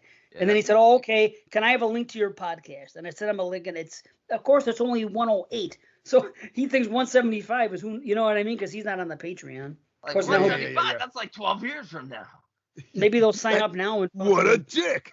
Well, their name is Dee Dee, so I don't know if it's a female or a man. I don't know. Don't friend if Trump supporter. That's fine. I would never friend you. I'm not a Trump supporter, but anyone who deals in absolutes, I will never friend them. But anyway, I don't know. Is it a man or a woman? It's a cartoon picture, so I don't know. Well, I don't know if we ever were able to talk about it on the show, but Sean reached out to all of us. Gabarin, it was a few months ago with a comic. He wrote the 4-issue slasher comic. Oh, that was great. I read that, and it was fun. It was fun. I had a good time with that. That's in my junk folder right now. Oh, these guys. I'm just kidding. I took the time and I read that. But again, a novel is a little bit more, if you're not an avid reader and you are put on the spot to read something, that can be a problem. Well, since you you're read not it now, going to want to Christian, get into it. Since you read it, now you have more time to post toothbrush pictures. Absolutely. Yeah. Yeah. Otherwise, they're not going to look like fucking Pac-Man ghosts. Hey now. So I still don't know. I looked at this thing and it says basic info, gender, and it says gender fluid, And then it says interested in men and women, and all the pictures are a cartoon. Nice. So I don't know what that means, and I don't want to offend anybody if that means something that I don't know. I don't know what gender would mean. I love having gender fluid on me, so.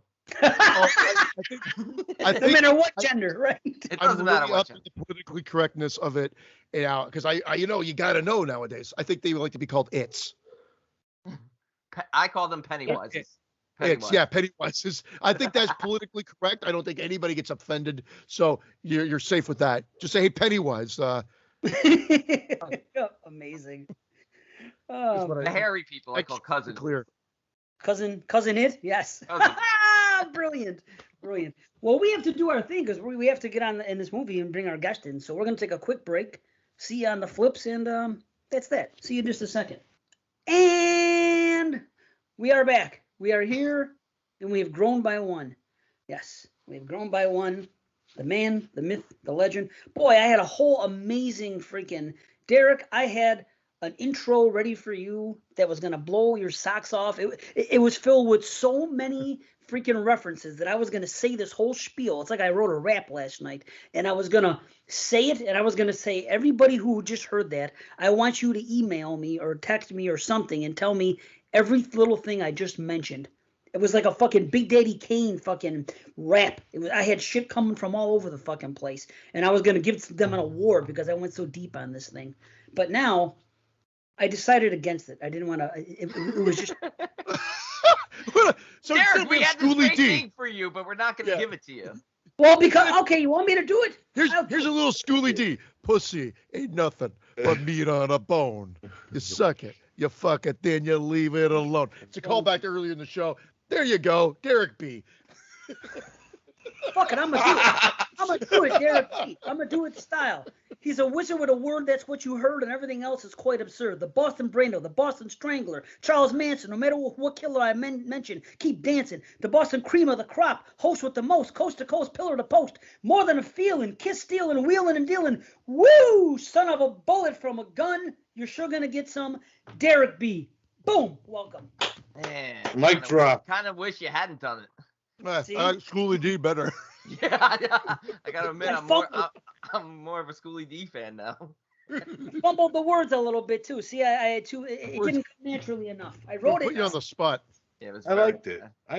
Very unnatural. That's all that matters. If anybody can name every fucking thing I just said and why I said it, I'll give you a prize because I went so deep with the fucking references and connected them a certain way.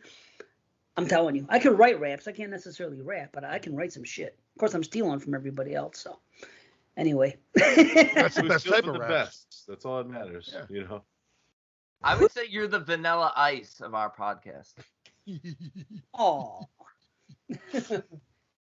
I'd rather be the Rico Suave. You need to go back to Schooly D.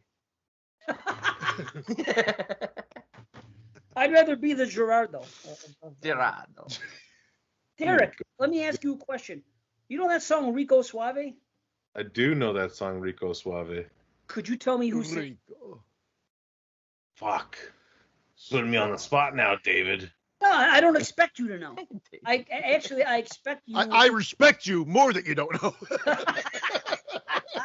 That's fair. That's fair. You don't have to. Yes, it's a one-hit wonder anyway, so it doesn't matter. Yeah. I used to have it like on one of those compilations, like those now, like 80s or whatever. Remember that?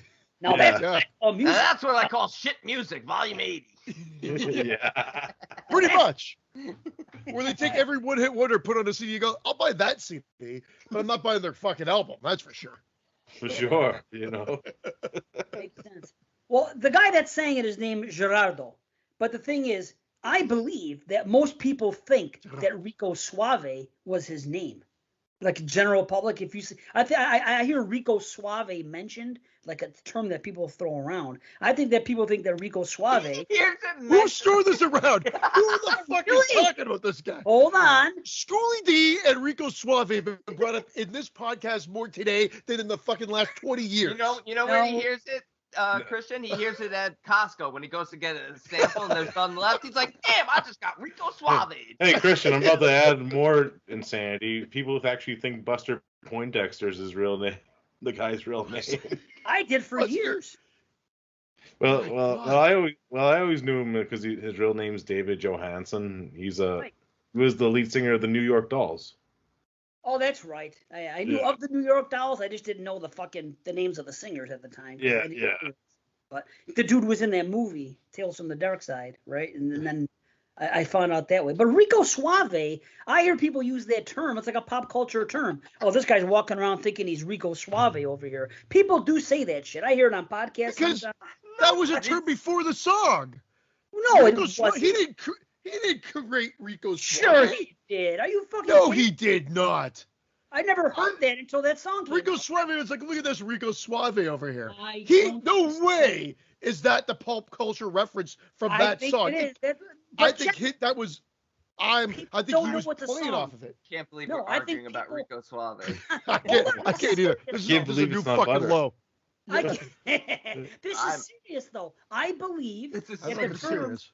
Listen though, Rico Suave, they don't know that there was even a song. Some people that use the term, but they still use the term. It just became part of pop culture dialogue. I think people don't know where it even came from, Rico Suave, but they say it. There's a lot of things like that. Are you still really hearing this term thrown about? No. Sometimes, yeah. Where do you live? 1991? I heard on podcasts even. People On use podcasts? I bet Venom uses it. I bet Venom uses it. And Venom seems like a real Rico Suave person. See, I guarantee that it's before the song. I'm telling you. Oh, he did We Want the Funk too. We Want the Funk. Of course, it was a, Who did that? It was his second single. Rhoades? He did a cover of it? He did a cover of it. There was a video for it. I remember that. Yep.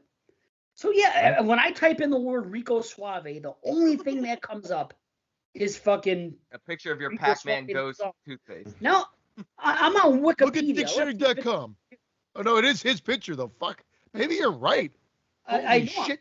He actually created something that's been used in popular culture now, because that makes me angry. I don't know why. Actually, I don't care. I don't know. It doesn't actually make me angry. I'm just shocked that's where. Yeah. Yep. Christian's like, fuck Gerardo and fuck Lou Bega. Yeah. Fuck everybody.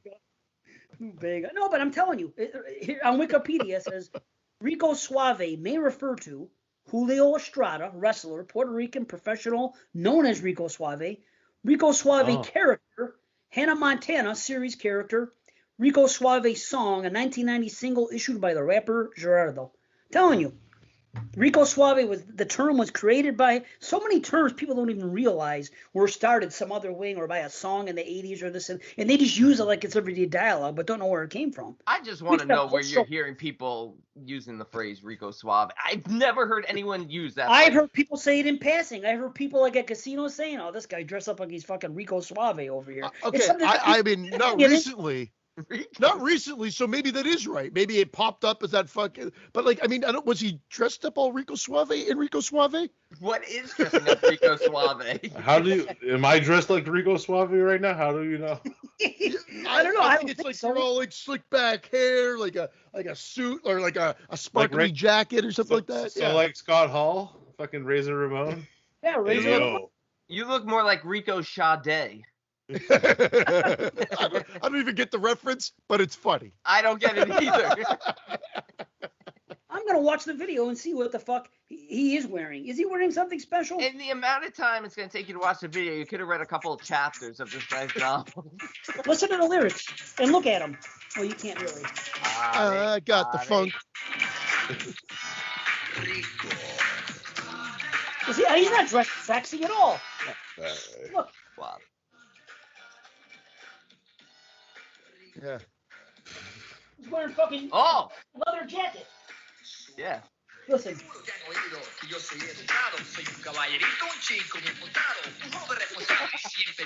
He's a Latino Drake.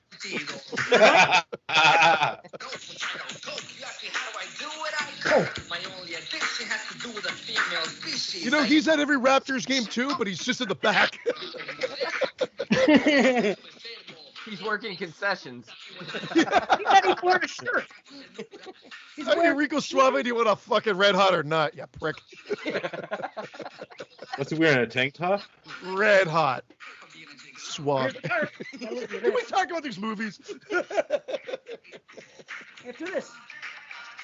After this. He's playing the whole fucking song. Okay. You got to that part, You know what? I'm gonna say it. I like the song then. I like the song now. I like it. I love it I too. might buy the album tomorrow. It gave me No, a you're not mild buying- upsurge. I- Whatever. Again, I command you and forbid you not to. Sorry. I'm just Eric. kidding. I'm never buying the album, but I do I'm like gonna the bring song. it up. Full Next head week, explosion. 6 out of 10. 6 out of 10. But it's true. People use terms these days, and they don't know where it came from at all. And like a lot of the stuff was stuff that we came up on, and they just don't realize. They throw the term around, thinking that it's always been there. But it's like, no. If you were there in the '80s, you knew where this shit started or where it came from. It's true. There's more and more examples, and I'll start bringing them up on the show. It'll be fun. A new segment. Back to the Future. I don't know what the fuck to call it. A new segment. Back to the Marty. Future. We have so many segments that we've never actually seen the light. That's never seen the light of day. But we keep announcing that we're gonna have new ones. The bullshit C-section. show. Remember C-section? We'll do it. When the bullshit shows start coming once a month, that's when we can shine and do all these things that we talk about but never do. That's where we can- Cliffhanger. Cliffhanger. We'll bring How many we actually- cliffhangers have we never answered? I put a challenge out there that no one took me on. To go back and figure it out. Because there's a lot of cliffhangers. I lost count after a while. Yeah. Yeah, it was way too many. It was way too many. So, okay. Well, Derek, we had to bring. Derek has a whole thing about Texas Chainsaw 3D, which I'm really, really excited about because he was like, listen, I got to talk about this movie. So, there's something up with Derek and T. I don't really know him to shit on a movie too much, but I can only think that that's what he's going to do. I don't think he's here to defend it. Maybe I'm going to be wrong, but on the vibe I'm getting, I think he's going to fucking dissect and shit on this movie like I did, like, Nightmare 4. I know.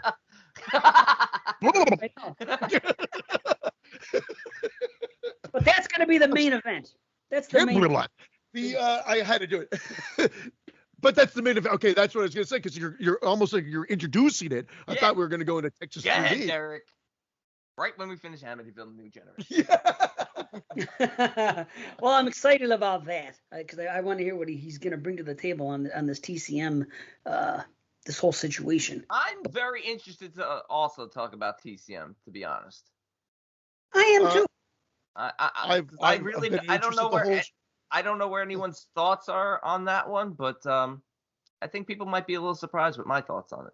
Oh boy. Oh, I've talked about it on the show because of my recent revisiting of. Yeah, because it's your of the favorite Spanish- franchise now. I know, we know. It's your favorite franchise. I do Friday's your love favorite franchise. franchise. Halloween's your favorite. Everything's your favorite franchise. Guy can't pick one fucking franchise. Look at him. He thinks he's fucking Rico Suave over here. He is Rico Suave. Look at him. Oh. Derek, you were reaching through that pain there and just strangling the fuck out of Brandon. Oh. Anyway, I'm glad you're on the show. I'm going to be on you've given rebirth to celluloid discussions, right? Yeah, it's coming back. I actually recorded a few episodes of it already. They're going to be starting to release in September, so I'm very excited about that. I'm going to be on it if they're still going to have me. And we're going to talk about Brian De Palma's Blowout, Yeah. which I've Oh, loved. God. I've been wanting to talk about. He's going I to still give a haven't blowout seen to it. Brian De Palma, this guy. Loves to blow out Brian De Palma. Blow out his fucking ass. Less De Palma, more blowy. He's like John Lithgow in that movie. Like, hey, Yeah. it's $1. I'm gonna watch it. Anyway, I'm looking forward to talking. Oh, on it's Ian's beautiful. Flex go out. So I said, oh, this is the perfect opportunity to get in there. So pardon me, Derek B, what I wanted to ask you is the celluloid dissections in the past was that was your side thing, and that was with you and Carly. Now it's being rebranded. Are you having a different guest each show? Is that what your plan is? Or Yeah, that's what I'm doing. I'm actually Oh. having the guest host pick the movies too, so it's not just me picking the movies. It's them picking the movies and bringing. And there's actually been some first time watches with some of the new episodes. Like I did an episode with Bo Ransdell recently on Blue is the Warmest Color, which if you guys haven't seen that movie, it's a love story about these two girls that end up falling in love, and we actually get really deep into the movie. Me and Bo, we actually talk about like our personal relations and stuff. You know, Nice. it was a good conversation. You know, it was really good. I saw it Of course, come up. Brandon's in my mind.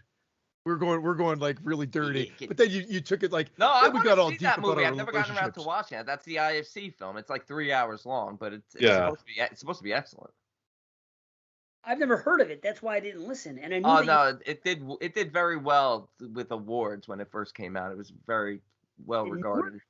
In fact, before that movie, the L was in the LG, whatever. What was the? How does the letters go? It was PLT.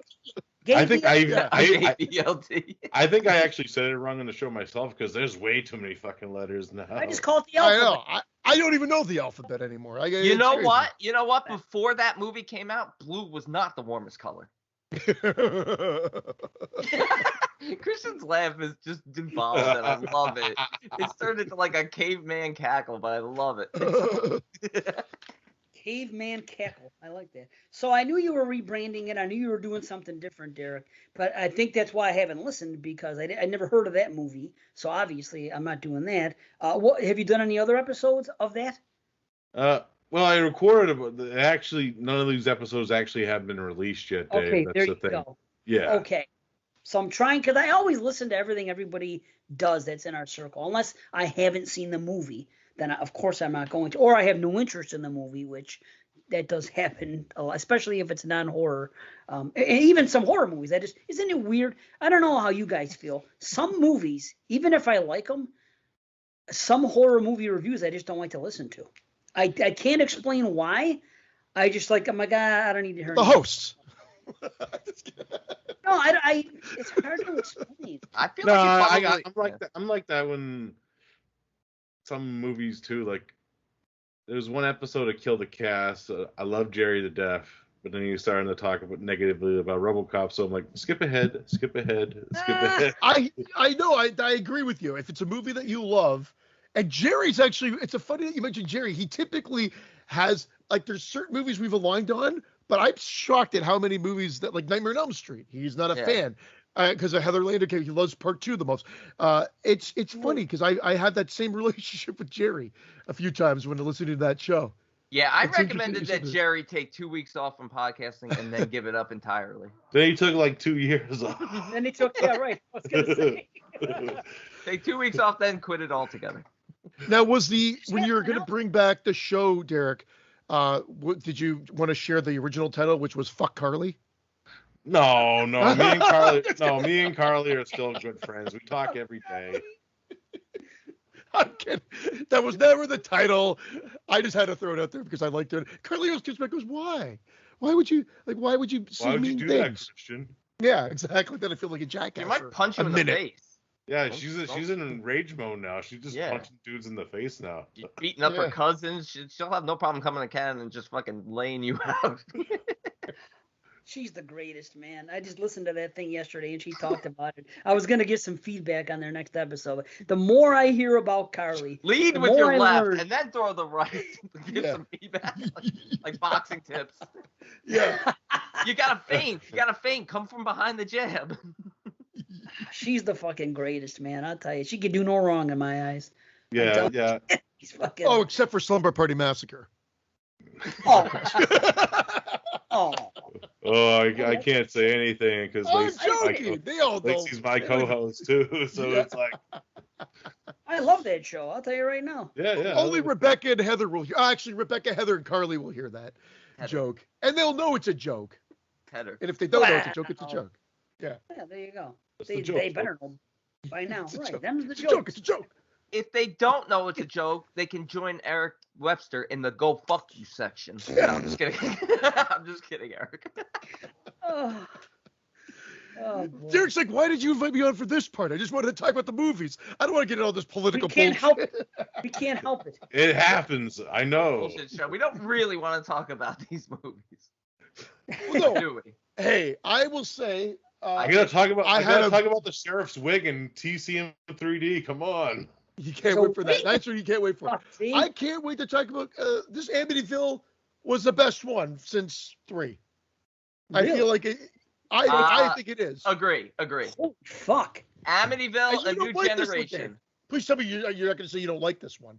This is the one that seems to be the biggest. Okay, introduce it. Let's do it, man. Amityville, New Generation, 1993. An old mirror from the Amityville house finds its way into a young photographer's home, where the demonic presence soon manifests itself to cause more death and mayhem. I have a question that's going to make a big difference to me. Okay? Big. This is what I don't understand. And it's probably one line of dialogue that I missed, but it is going to make a difference in my enjoyment of the film because, or what I'm going to ultimately say, because as I'm watching it last night and I'm seeing things unfold, okay, I get that he is the son of this guy who did what he did at Amityville. I get that, but if he is the son and this guy went away to a fucking asylum, how did this woman get pregnant and how was he the first child of 2? And where's the second child? It doesn't make any sense to me. How did this happen? This guy killed Go ahead. Because when he's talking to his girlfriend, he said he got his mom pregnant when she was 16. She was a young kid when she was pregnant. Okay. However, so he did say that. I missed that.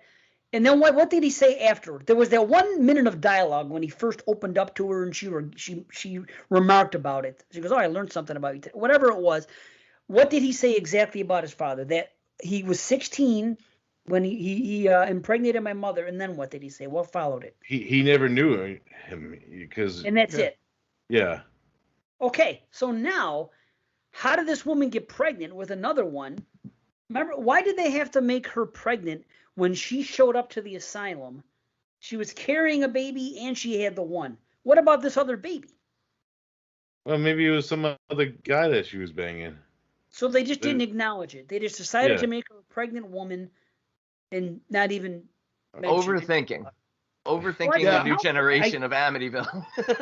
I admittedly I didn't question. I was like, oh, cool. They're actually trying to do a direct continuation of and actually do something that connects it more so than any of the other ones. Not just the mirror from the house, but an actual character that we knew and as growing up. I thought that was the best link so far to the rest of the previous. I just thought the best link was the lack of links. And the fact that it just felt like its own thing. I'm serious. It just felt like its own little cheesy little film. You could have thrown in Freddy Krueger in 2 scenes, and this could have been a Nightmare on Elm Street sequel. Well, that's how I felt about this. Like it was very dreamlike. It's funny you say that. Like I could see that argument, but yet it felt like it had the most direct link. Loosely, I guess they could have just scribbled that in. Well, I like the fact that they referenced what it felt like was a better version of Freddy's Dead, where he's like, "Oh my god, this guy's my dad." Yeah. He even had Lynn Shay in there for some weird reason. Sure as fuck did. Yeah, it was cool. There's Best a good cast. Yeah, right. See, I thought Sarah was gone from Friday the 13th Part 4. Sarah. I didn't know she was in. I really hadn't looked her up in a long time. I didn't think she was in a lot of things. She's in this movie, and then you see that she was in a few things and then just stopped acting. So maybe that's why they can't find her and why she's never been in any retro talking about Friday the 13th that I'm aware of. But it's funny because it was just seeing her here. She hadn't aged. It was like 10 years later almost, and she looked almost the exact same. I forgot it was her. Wait, who was she? The girlfriend? The friend. I don't know if she's the publicist or what, but she's in a few scenes, and she's the one that gets the tangerine or whatever, like in the shower and gets the axe. I know who she is in the movie. I'm saying, who is she in this movie? This fuck, I know. You think I know who that is? Who is she in this movie? I said she looks the exact same. So how else can I describe her? She looks like that. Which character is she in Amityville: A New Generation? I didn't recognize her. The friend, publicist or whatever, like David Naughton's girlfriend there, the one that was riding the bike with. I think that's his wife in this, isn't it? They ride the bicycle at the beginning in matching tracksuits. Yeah, that's why he plays the same character in Ice Cream Man, because he's just cheating on his fucking wife. Cheating on her with Suki. With Hutch's wife. Wait, did she get killed? No, she lives. Oh, she's at the end of the dinner. Where did she go? She vanished from the movie. I remember he had a girlfriend. She's at the very end of the movie. She's at the dinner table. Oh, that's who that was? I just thought it was a chick. Okay. Oh, man. Okay, so here's another question. Why did the guy have the address to his house? When would he have gotten it? And how did he know that David Naughton, or not David Naughton, that the other guy was just going to happen to look out the window and see him sitting there and take a picture and go over to him to fucking give him the mirror? How was that? I thought it was all happenstance, but then as the movie unfolds, you find out, oh no, he knew that this was his son and he did this all on purpose. I'm like, how the fuck did he know that he was going to wake up at that thing, stretch and get a picture taken of him, and that this guy was going to approach him and he's going to... I have a theory on that. One of two things. Either eventually the father was going to approach him at some point and give him the mirror that way, or I feel like maybe he used the mirror to manipulate him, like draw keys in. Like the mirror drew keys to take that picture. Okay. Which is the theory I'd rather go with. She was the wife too. Sorry, guys, but David Naughton's wife. Okay, all right. I forgot that he had banging the other girl, Suki, and I was like, did he have a girl in the beginning? And I couldn't remember if he did. Yeah, that's why he was hiding when everyone came in. And then she's like, I just thought, and then she's like, why don't you come out here? She fucking calls him out. Yeah, that was great. She did. Yep. It was a good setting. I thought they tried a little bit different with the characters. Again, it's not the fastest paced movie. I feel like it could have used a little bit of a adrenaline shot or whatnot, but it had probably the best acting. I say that because it's not the greatest, but it was the most passable acting and some of the better effects that we've seen from the last three sequels, for sure. No question. Yeah. And again, I say that by saying that they're not the best, they're not the greatest, but they're passable. And I wasn't laughing at the movie like I was kind of the last few movies, for sure. The only thing I found kind of laughable was the fact that Keys' version as a kid looked sort of like a young Lloyd Christmas. No, you know what he kind of looked like? He looked like the reface I did where I put Watson's face on Pugsley from the Addams Family. Watson. I don't know either of those references, unfortunately. Lloyd Christmas from Dumb and Dumber, and you don't know Pugsley from Addams Family? I know who Pugsley from the original Addams Family is. I don't think I've seen Watson is your co-host on your other show. I don't think I saw the other perm. I'm just kidding. Yeah, I don't think I saw the meme that was made of Watson, and I don't know who Lloyd Christmas is. Never heard. I'll show it to you later, Dave. With the bowl haircut, the gap in his teeth. Is that a character or a person? Character. Jim Carrey from Dumb and Dumber. Oh, his name was Lloyd Christmas? Yeah, you never knew that? I've only saw Dumb and Dumber one time, and I said it was okay, and that was the end of it. That's where it ends. Like, this is dumb. Now it's getting dumber. I'm turning this shit off. Okay. I didn't know. Lloyd Christmas.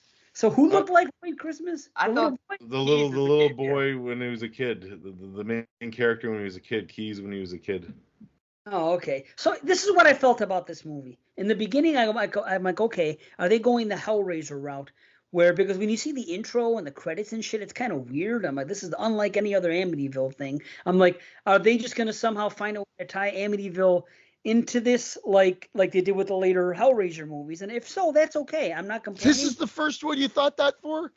Because of the intro. The way it looked, it had that. Let me tell you, though.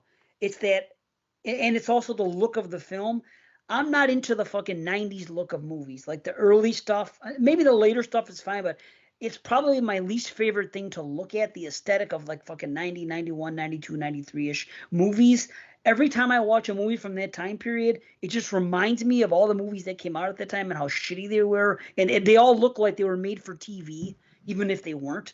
Something about that early 90s aesthetic is like an immediate turnoff to me. So that's what's his name? Isn't that the guy, Bill Pullman, or that fucking guy? Bill Pullman. That's the guy Keys from the movie. That's the guy that played. It looks like what's his name from Spaceballs. Who was that? Is that Lone Star? Raspberry. Only one man gave you a raspberry. It's Barf. Barf. I can't believe that we're higher. I thought this would be Dave's favorite because of the more direct direct connections. Like, I can't believe what I'm hearing here. I thought this looked good. It had a decent amount of atmosphere to it. Some of the best effects. It's weird that you're connecting. I guess the connection cheats. with the father and the killing of his family and what drove him to a mental institution. That's a cool connection to it. But without like ramming the house down your throat and everything there. Just the mirror came from there. Not too many flashes of the house, and that's fine. It felt like its own thing. That's why it kind of felt like it could have easily been a different film or just a standalone film. Yeah, and I felt that's what Dave was saying, basically. Yeah, but you're right. With the connection with at least having like the murder of the family and the flashbacks of that, I found it quite entertaining. Not a great film by any means, but way more entertaining than the previous few entries. Yeah, same. Yeah, it was the first time watch for me this movie, and same. I was actually kind of shocked to like when Richard Roundtree just comes out of nowhere. I'm like, Shaft's in this fucking movie? What the fuck? You know? What do you say? The cast was shocked. Shaft. It was Shaft. Oh, the cast was shocking. David Naughton, I'm a fan of, but what I realized is Derek's already made a joke about him playing the same character. He's not the best actor, David Naughton. I just like him because I love American Werewolf in London, one of my favorite movies. He's very goofy looking. I love him too. He just does goofy expressions and shit. Yeah. So his acting comes across as overacting, but I like seeing him in that, and then seeing Sarah, and then seeing Roundtree, and just like, wow, this actually has a decent cast. And then Roundtree's just building TVs with shotguns and shit, like he's pre-Jigsaw. Like, the stepfather's in it.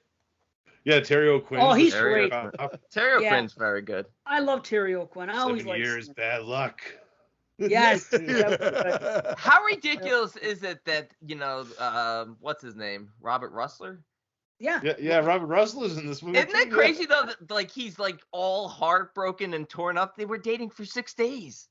Yeah. They even say it. Like, how long he was did you see him? drunk too. I know, but he's like horny and drunk. No, I know, but like she's like, I was in a relationship with him, and even one of the lines is like, how long? Like a week. And then David Naughton's like, no, actually 6 days. Hey, how about my favorite side character was in this movie was the homeless dude with the eye patch that you keep seeing throughout the movie. That was so ridiculous. Like, here, put an eye patch on so we can differentiate. I'm like the cast of Street Trash is just in the middle of this movie. Right on.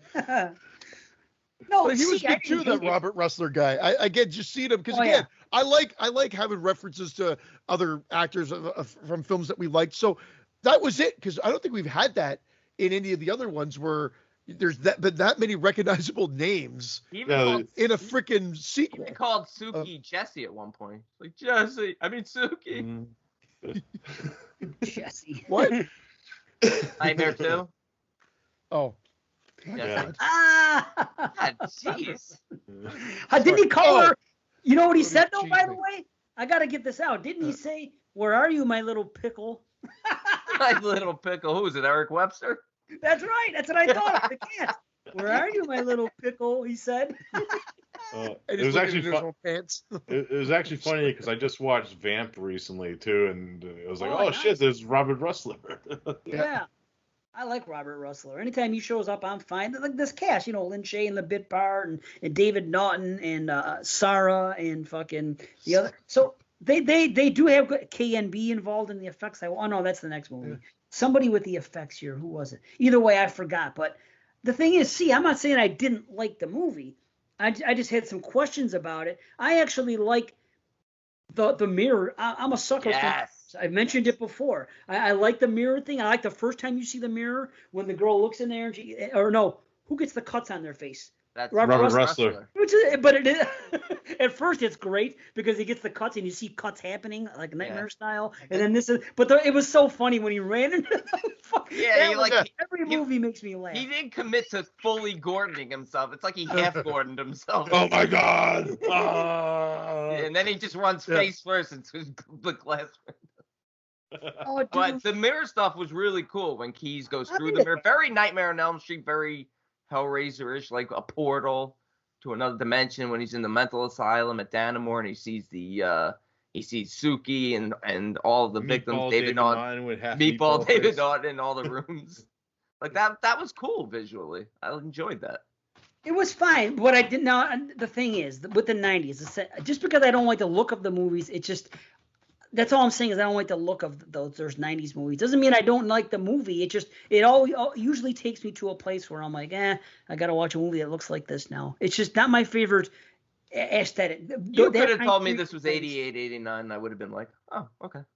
And it sticks out like a sore thumb with me. But either way, that's all I was saying. You and know I had what? the questions. Sore thumbs don't do those things in the cartoons where they really stick out. They never do. I know. I wish they never. But I do wish. I wish they had the rights to Amityville 2. I wish they could have shown the dinner scene when the mirror falls over and Burt Young gets mad and they do that, and actually taken that mirror. Oh, that mirror broke though, didn't it? But I guess that's why oh no, it didn't break. They put it up and the crack comes in it, and she goes, "See, it's not even broke." I wish they would have had the rights.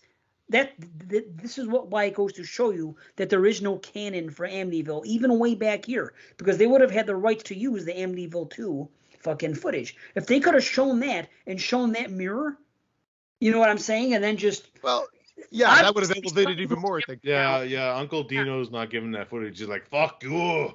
Right. But that shotgun blast to the head was pretty sweet. There's some good gore in this. Yeah, there is. Oh, the blast to the head, fucking for sure. Yes. Yeah. Indeed. Indubitably. It was. That's why it was like, this is just more enjoyable. It was a little less. Although the setting, like, this is taking that 1 or 2 setting type idea and making it work for you. Whereas the other one took place in that house, like the one we just watched, it's about time. But it was kind of boring as shit and just goofy. This one has a little bit more fun. I think it's because more fun. The thing I liked about this one is because it actually made like the curse object, because this is part of the curse object series of the enemy films, and it just makes it feel more like this object came from this house and it's possessed, where it could have been, because instead of being in like a fucking house, it's in a fucking loft building complex where everything is getting fucked up. Yeah. And I like that object about it. And the mirror is the best cursed type of thing. Like, why wasn't the mirror the first thing? Then Mike instead of a fucking lamp? He's like, I'm gonna make Oculus. Yeah, right. I would say it's a ripoff. I'm just kidding. I just know there's a lot of Flanagan fans. But like, I mean, that first thing they took is like a lamp. Flanagan. Like, a lamp, then a clock, then they ever. finally get the mirror. Like, the mirror seems like the most logical thing to take. We're gonna take the stupid looking lamp out of there. Well, the clock too, because there was a clock shown in Amityville in the other movies. They even had that one part in part 2 when it goes by and you see the presence going around the house, and all of a sudden you hear the clock going real fast. And I didn't mention it last show, but we do see the clock. I don't think I did. When the inner workings are like cranking through. Yeah, that's my favorite part of that one. Then Stephen Mock's all coked out. It's such a bad movie. Oh my! It is. It's so bad. I'm gonna say this. It took me until last night to realize. I think this is a good explanation, but I finally understand the direction this franchise took and why. Because by doing the objects thing, people might think it's cheesy or something like that to do it, or a cop out. No, we've seen it's a gimmick. It is a gimmick. It's a gimmick, but I think it works better than if you're gonna have 6, 7, 8, and I'm only talking the originals. I'm not talking about Amityville fucking shark and that bullshit now. I'm talking about this original run, okay? Yeah. If you're gonna keep having Amityville movies after the third one, to me, how many times are you gonna have somebody move into the same house and have a haunting again? Yeah, it'll be like Death Wish. Again and again.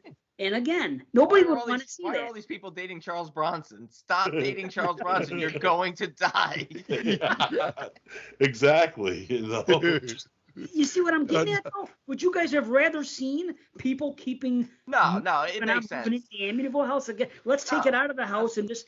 What can we do that works? Okay, let's take an object, something that came out of this cursed house, and put it here. And now they take it a step further with an object and a direct... connection with someone that actually lived there. I kind of like that they did this. This turned into, like I'm saying, like what they started doing with Hellraiser, with where they franchise. Or even later on with the Conjuring movies, with like all the cursed objects the Warrens fucking collect and shit. Look how many they hit. And I think that would be a great film, like the spin-off of the Annabelle Comes Home. Just do more movies like the samurai suit or some of the other characters or artifacts you saw in the room. Yeah. I'd rather see that than, Conjuring 8, the Warrens, fucking helping another haunted person, another exorcist. Conjuring 8 would be the one where you find out Ed Warren has the girl in the attic. Nice. I do like the demon art in this. I like Suki's art. I would actually buy some of those. Oh, those are awesome. Great. Right? And she's just jamming to like some weird knockoff Claudio Simonetti. Dun, dun, dun, dun, dun, dun, dun. Yeah. And the way she pulls on the nooses and makes a move when he comes. And by the way, that fucking outfit, I never realized it because I don't think I've ever seen anybody. What is that just called? A painter's outfit? Is that the term for it? I'm trying to think. I sell those. I sell those outfits. Aren't they just overalls? Yeah, we sell those. It's just overalls with nothing underneath. Well, I love that look. It is so fucking sexy. Women that are listening, or even men, whoever, I think that I've never knew how much I desired that look until I saw it. If you have the figure for it, I'm telling you what, it is extremely sexy. When you walk in, send pictures at explodingheads@gmail.com. It's all about the side boob. That's basically what you're talking about. You're in love with the side boob. It's not just the side boob, but it's the shoulders. That she's not wearing anything beneath, and that what she is showing looks rather good. She has the body that she can do it. And do you think Michael Myers is wearing anything under the jumpsuit? Do you think he's wearing underwear? How about like Michael Myers is going commando under there? How about the guy in the overalls and I spit in your grave? I spit in your grave, the guy in the overalls. There you go. But this particular outfit on a woman is very becoming. I think it's a fucking great. It's very becoming on her. Man. On her. You have to have the body to do it, of course. I'm not saying that if you weigh 400 pounds, you should do it. No. But I'm just saying that's if you a lot of overalls. Give me two. Let me get two, Derek. Those fucking shoulder straps are like fucking trousers for me. Damn, trousers. Did you kill a cheetah? I guess I'm going back to the fucking 1950s to wear pants. Yeah. Trousers. Fucking trousers here while he opens Geraldo's safe. They're using fucking hemp rope as the fucking shoulder fucking overall fucking latches and shit. Trousers. Okay. I think it's very attractive. That's all I'm saying. I never knew I needed it until last night. I never knew I needed it until last night. Dave did. Irene, make sure when you do back to school shopping, you buy yourself some overalls. Can you stop by Home Depot and get some painter's overalls, please? I want that on the next standard release as a quote, Vinegar Syndrome. By the way, Vinegar Syndrome, again, how good does this look? Again, same thing. Vinegar Syndrome is probably tops in restoration and making things look. I wish everything looked this way. They did so fucking. You're right about Vinegar. Vinegar Syndrome is at the top of the game here. And they're not too expensive. No, they're not bad. Yeah. You get a quality product with them. Quality slip covers, quality box sets, and quality PQ and sound quality. Yes. But I will not buy this box set because I don't want these movies. That's fair. But if somebody gifted it to me, I certainly wouldn't get rid of it. But listeners. I think you can buy this one separate, though, B. What's that? You probably buy this one separate. Yeah, I would. I would buy this one. I would buy this one on its own. Yeah. Interesting. This one isn't separate for me from the other ones. I've had some enjoyment out of all of them. I've been the highest on the franchise as a whole, and I liked this one too. Not loved. I liked it. It was fine. I got some stuff out of it. I didn't like this. Another thing about the early 90s, it was a really bad time for CGI, and I wish they wouldn't have shown that fucking green ghost thing there 2-3 times. Yeah, that looked a little silly. You know, I actually noticed this because maybe it's because of the restoration too that actually faults at it. Because imagine watching that on like a shitty VHS, it probably wouldn't look like that, the way it does because it's all cleaned up and you can see through it now, It's about time, and it's about time Derek thought was about a bag of oranges.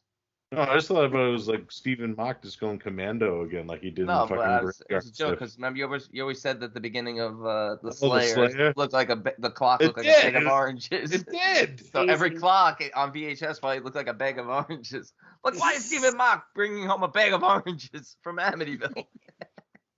I also found it interesting that there was some Cursed commentary. oranges.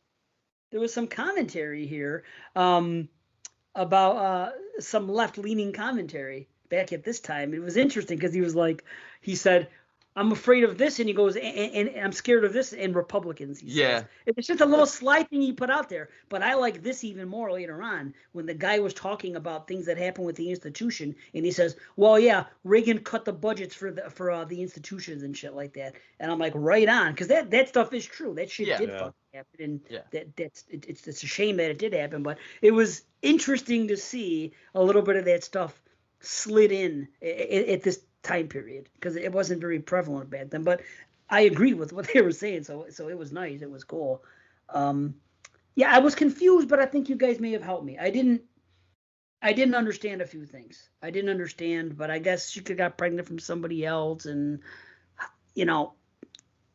that's fine. I'm okay. So I just like when he bashed her head in the ground. It was very much like what's his name doing sheriff in TCM. Oh yes. Holy shit. Yeah, he was bashing her head all apart. That's right. And here's what's really weird. Bash my head apart.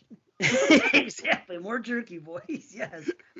There is another line in this that takes it back to the original. I always notice these callbacks. And the guy said, was it a guy? Who said it? Oh, they came in at the end when all that shit was going on, and they said, has everyone lost their mind? Somebody said. And that's just what Margot Kidder said in the first one. They were smashing the fucking thing, and it makes me crack up. Everyone lost their mind.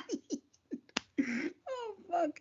So I thought that, what would have really brought this movie, I would have given this a higher rating, a more favorable rating, if at the end, the movie ended with this guy fulfilling the fucking prophecy and going there and fucking blasting those people and then being led away in cuffs. The evil lives on or something like that. You know what? I was so disappointed when the cops came in. I was like, how typical, Any movie can end like that. But if he would have blasted those people people would still be kind of talking about it now. Yeah, remember that ending of that movie, Amityville New Generation? That was kind of cool. But that would raise this movie up probably a full point. That's how good that ending would have been.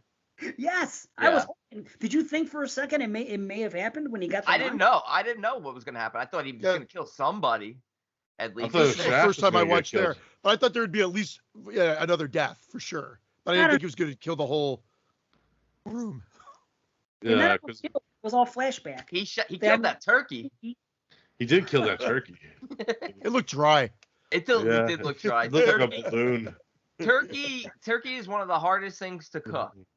It's done. It's just perfect for 1 second. It's either undercooked, and then you got a split second, and then it's dry.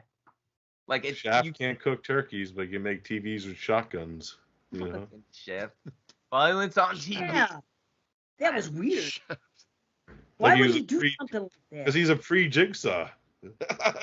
Something, right? Yeah, what the fuck? Why would he? Is that supposed to be art? Because he's an artist and they're all artists here, and it's just for fun. Okay, we're gonna put this here, and it could actually go off anytime. Do you think the evil from the mirror fucking somehow cast its way into his mind and make a contraption like that? No, that was his art piece, his statement on watching violence on TV. Yeah, but you could have died from it. Exactly. That was the whole point. So he's going to risk fucking people coming to look at his artwork getting whacked by sitting in that chair. I like when he yells at that yuppie guy. He's like, to get out of the chair. Fuck out of this. Yeah, I was just going to bring that up. Get the fuck out of this chair now, boy. Can you dig it? I don't know. I think I've said everything I can say. I liked it. I did like it. I agree with the ending. Somebody had to die. Keys had to have a tragic downfall. It seems like it just would have. Well, he did get 7 years bad luck. Like he didn't even get arrested for unloading rounds of shotgun shells in a fucking closed space. Terry Quinn's all into it too. Like, stop! Don't let him go. Let him do his thing. They went and did the. That's Yeah, a great. but- That's a great. That was show. awesome. Great piece of art. And that Yeah, other yeah. cop is like, Yeah. what the hell is wrong with everyone? You all lost your minds. It's It could I have get- used I- an extra few kills. It could have used if they did that ending that you're talking about, if they had the flashback footage from part 2, I think you would have had a classic in a sense from a sequel standpoint. From a what are we at, number 6 or 7 at the franchise? 7. 7 in the franchise. I think that would have been a standout. As it is, I enjoyed this. I gave it an on par rating with part 3. I rated part 3 higher than what most people would. I give it a 6, and I give this one a 6. I think this was the most enjoyable since then. Since part 3, this has been the most enjoyable. Yeah. Yeah, I'll go ahead, Brandon. I was just gonna say, Sorry. I agree. Yes, yeah, 6. Sorry, Derek. I rated it a 6 too, actually.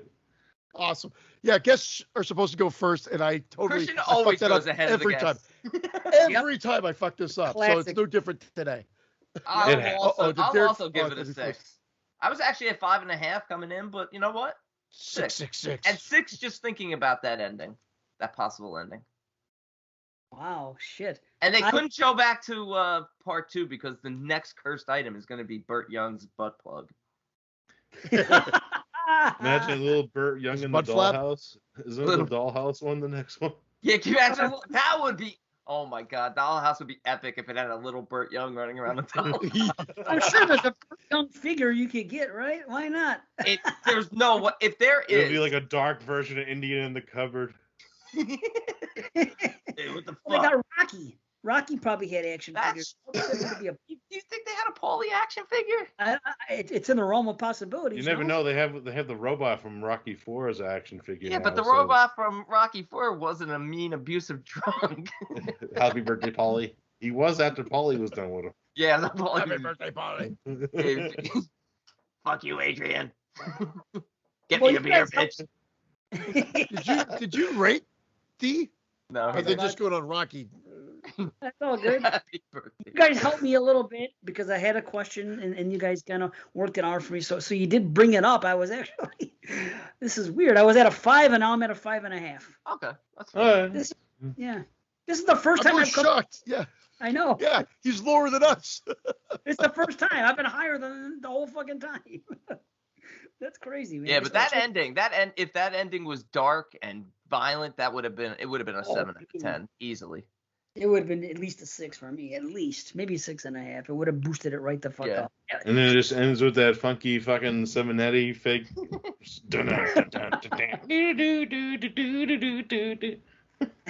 Maybe I'm easily impressed because I think it was just seen to production value at this point, the cast, and I was like, hey, this acting isn't bad. I kind of like the effects. I kind of like, and then the connection with part 2 more so. I'm like, holy shit! Like this has been much more enjoyable than what we've just been privy to. Like I was shocked. I wasn't expecting any of this, and so maybe I'm just easily impressed with this point because I've heard that these are just shit. They're not, though. Yeah. They're not for me. They have not been shit. Same as Hellraiser. Again, I've only seen them once, and next year we'll get to them again. Yeah. But the same thing happened with me in Hellraiser sequels. I was expecting total dog shit, and I was fine. And I've same seen with Amityville. the first 8 Hellraisers or the first 7, and I remember the first 6 being pretty good. After that, I can't remember. But Well, I save remember it for next year. first 6 Save it. being all right. Sausage series next year. Oh, Yep. God. We got to find out what we're going to pair it with, but yes. Sausage series volume 2, the I Kubasa. hear Another edition. slice. I hear Leprechaun. pairs with a nice red, a nice Merlot. I think maybe more of a Pinot Noir, maybe like a Shiraz. Everybody says fucking Merlot. Shiraz. Oh, he's got to go take his mid-show shit again. His second Mid-show. mid-show shit.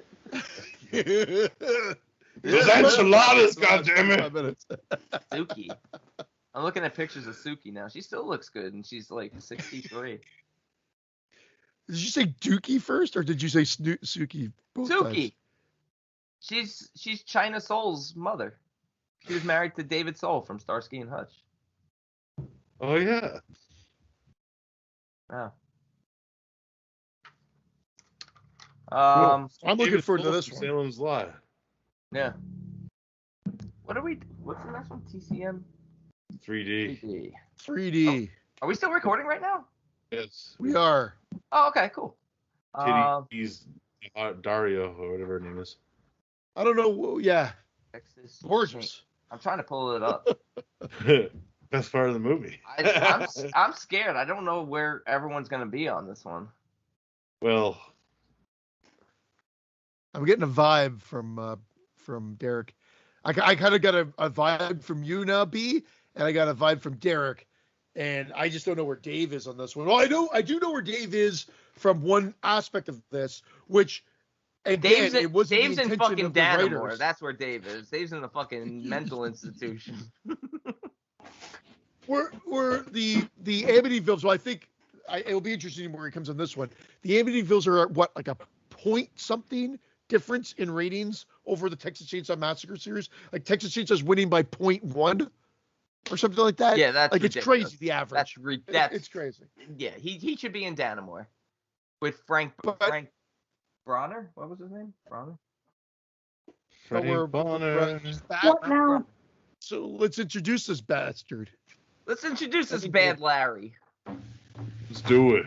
All right, Texas Chainsaw, also known as Texas Chainsaw 3D from 2013. A young woman travels to Texas to collect an inheritance. Little does she know that an encounter with a chainsaw-wielding killer is part of the reward.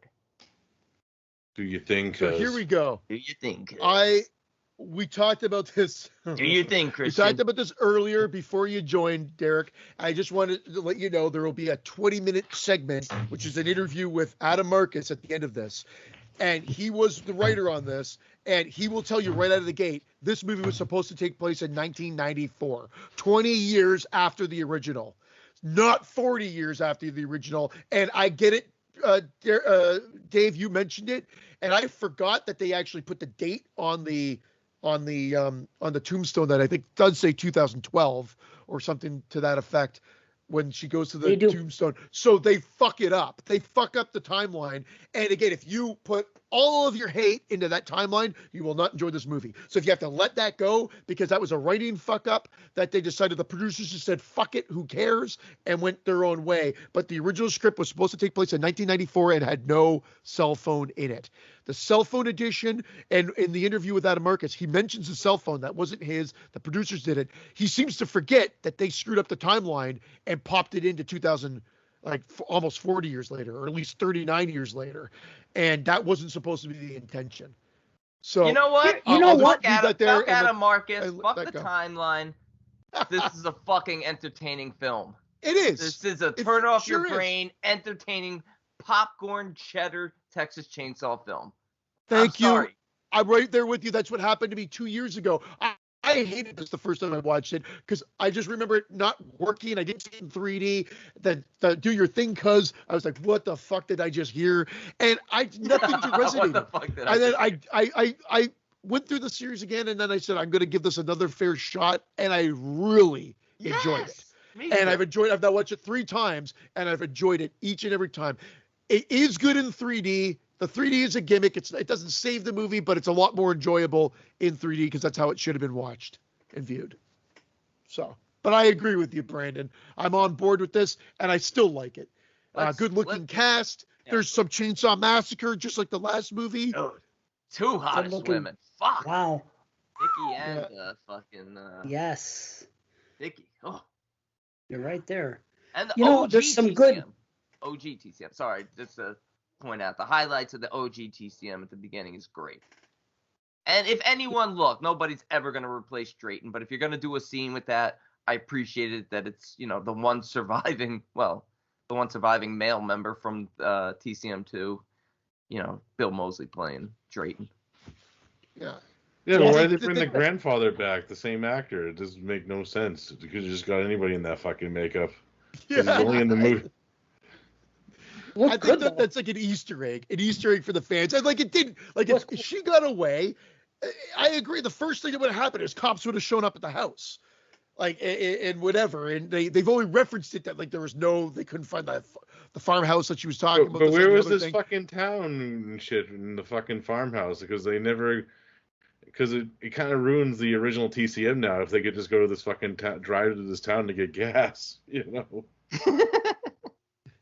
okay. Again, from a retrospective standpoint, I can. And that's a good argument. That's a good thing. Like this town, how far away was it? Doesn't seem like it's that far. They reference it, I think, in this movie. They make it sound like it might be 20 minutes away or whatever. But once again, you pull into the gate, it's about a 6-hour drive once you open the gate to the house. up to the front door of the house. But I'm with Brandon. It's fun. They did a great, like a decent second follow-up. We've had a few of these follow-ups, and I've dug them all. And the lighting in this one's good. I like the look of Leatherface. He's a little different looking in this one. And I like how what they've done with his character here. I like the caregiver aspect of it, the Saw's family kind of feeling to it. I like that. There were a lot of Sawyer members in the house when the cops We showed up. Sawyers are gonna live together. I appreciate them having Gunnar Hansen in there, as a little Easter egg and stuff like that. But there were like 80 family members in there. They just needed. They were having a cookout, I guess. This is no masterpiece, but it's a fun Texas Chainsaw movie. Go ahead, Dave. You haven't said anything. You look like you want to shit on this film. Who, me or Derek? You. Me? No, there's some good and there's some bad here. Here's the thing about the timeline. They could have easily... there's only 2 instances where you know that 1974 matters at all. And it's the one time when she's looking at the because they kind of covered up the first time when she finds those papers in the office. It says 19 and that's all you see when they see the things that happen. But then later on, it's Sally's when they show what everything. Not pardon me. It's not what Sally said. It's the recount from Sheriff Hooper and what he said. It was all there and it said 8. Hold on, I wrote it down here. 8/18. Yeah, which is cool. 8/18/73, Sally's paperwork. And it's a shame they put that in because from where I sit, that opening scene, just because us horror fans are in the know about 1974, doesn't mean that people going to the theaters in 2013 are going to know that the opening shit, which I agree was done very well, except maybe too many people, but whatever. Those people probably don't know that the first Texas Chainsaw was in 1974. But by the look of that scene itself could have taken place in 1994, and nobody would have known a bit of difference. Yeah. It's an old country place. There's people like that do still dress that way, that do exist. The smart thing to do would have been to not use any years at all, and then if anybody had to second guess it, they could have said the original events took place in 94. Because what do you need that for? You could just say Heather looks awesome for 40. Yeah, and all her friends. Well, right. Yeah.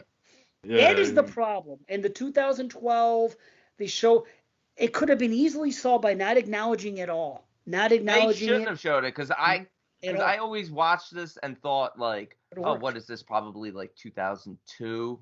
Like that would make sense. She'd probably be like 28, or something. So they shouldn't have. Or that. Yeah, they should like 1974 to 2002. They look like they're in their late 20s. But it doesn't have to be 74. Why couldn't it be 94? That's fine. When you look at that house, I know what you're saying, people but do live that way. You know what I'm saying? But they were showing the exact same movie, or a scene from the movie, and it is canon that takes place at that time frame. To us, yes, but it doesn't. Just because they're dressed that way doesn't mean it can't be 1994. People still dress in fucking. I don't know. I just. Sally, give it down the hill. Well, the timeline's screwed, but the original, the base, where this movie's supposed to take place was in 94, with the original part taking place in 74. That's how it was supposed to be, and they just sort of threw it away. And the only thing that makes it 2012 for sure is obviously it's the year they came out. It came out, or the year before it came out, but that damn tombstone. So they taking the cell phone and the tombstone out, and you just didn't have to have a date. And it just happened to be that she was, what they should have had on that tombstone? Trey Songz. Sausage. Because he's a fucking terrible actor. Trey Songz is terrible, but I was going with pepperoni and sausage. I didn't notice. I never noticed acting. The thing is, they used fucking FaceTime. That's what they had to take that scene out, but that was written in. So I want to know when Adam Marcus is. It was added in. No, it was added in. He said there's no. Did you not hear this? Okay, sorry. Hold on. Shut How your could mouth, that Steve. scene? How could that scene have played out any other way? Because the guy was there looking, and then they found out he was missing. The guy put the FaceTime on, and they're seeing what he sees. So in Adam Marcus's script, what was it? A cop just goes to a place, and then what? After 2 hours, they find out that the cop never came back. Let's go and investigate ourselves because Possibly he's a on the phone? scene. Just a A regular phone. old phone. There were He's cell got a phones at that CB. time. No, but yeah, I guess so. Something. I don't know. I want to know his answer to that because I don't know if I believe him in that part. He just said there was no cell phone. I don't know. Like that was it. Okay. They didn't. Rocky Rhodes didn't fucking dig deeper on that question. He just let Adam talk and he explained it. It's not a free Did pass. John but it have a took place cigar in hanging out of his mouth when he was doing the interview? Hey, tell me about TCM 3D. Hey. Yeah. Say. Hey.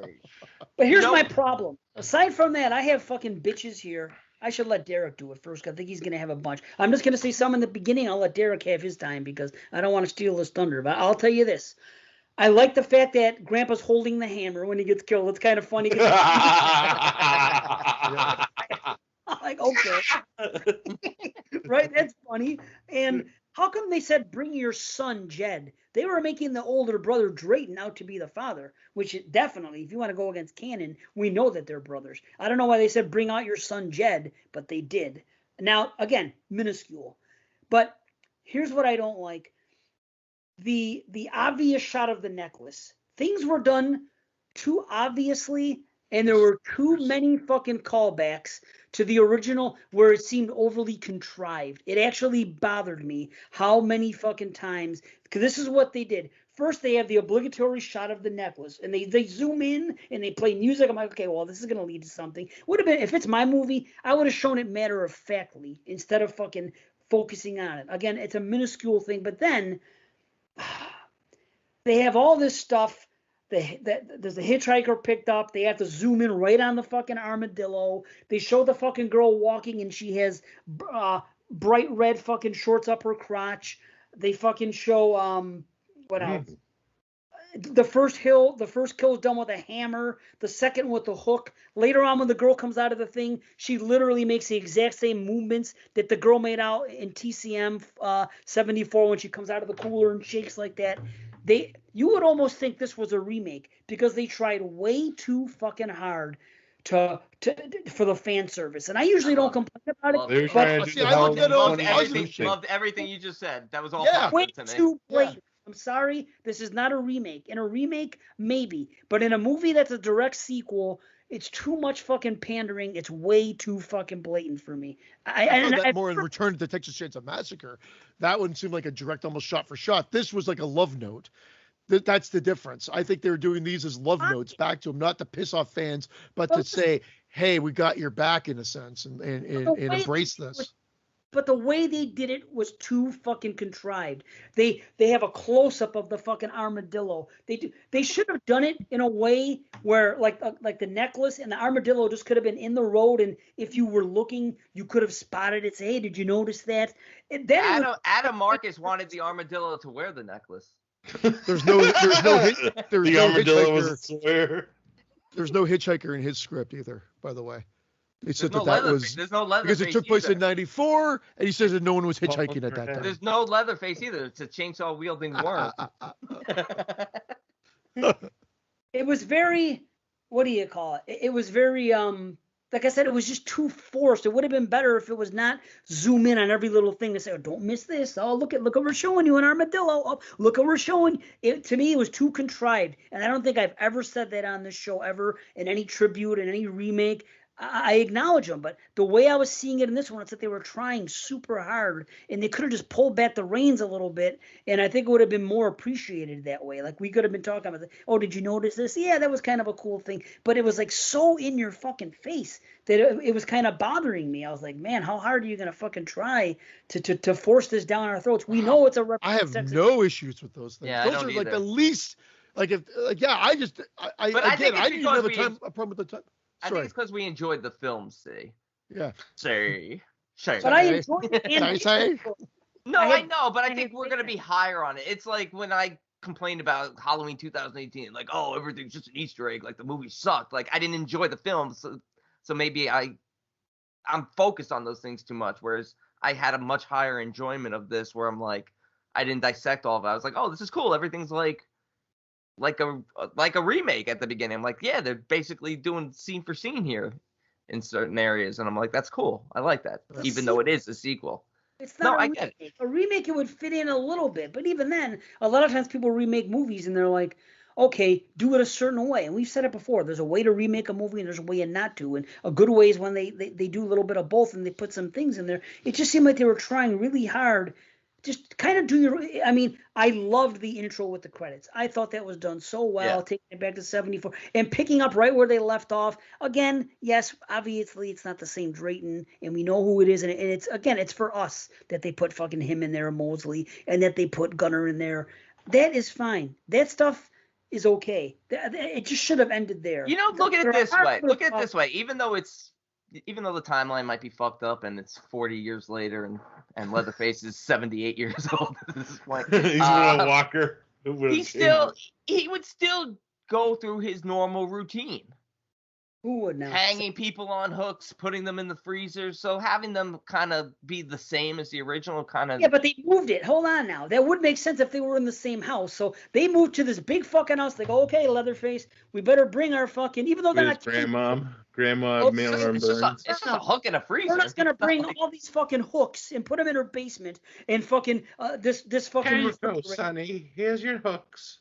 There's the no only problem with that basement is there's no fucking water. That's the only thing I see problematic with it. I needed it to be more wet.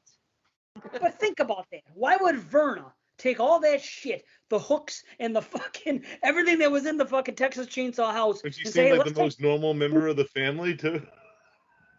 Yeah, I don't exactly. It doesn't make any fucking sense that she would do that stuff. It's what he's used to. It's his comfort zone. He's like a big giant man baby. He needs that around him. To keep him calm. You know what would be better if instead of actual hooks, he had hooks from Police Academy hanging. I love that he's dressed like he's a member of Riverdance with that fucking red fucking. I really appreciate Brandon fighting this argument because I have no issues with this, but at least you're fighting it. No, like it doesn't make sense. Again, nothing you could say can change that. Come on, see, you're gonna fucking take all those hanging hooks. I guess they're doing anything with meat. Maybe my cop out is gonna say I don't care because I never had a problem with any of that. You're right. You're right. It still doesn't affect the fun or enjoyment factor of this movie. Yeah, you're right. Having that little room in the thing there, but this is what I've always said.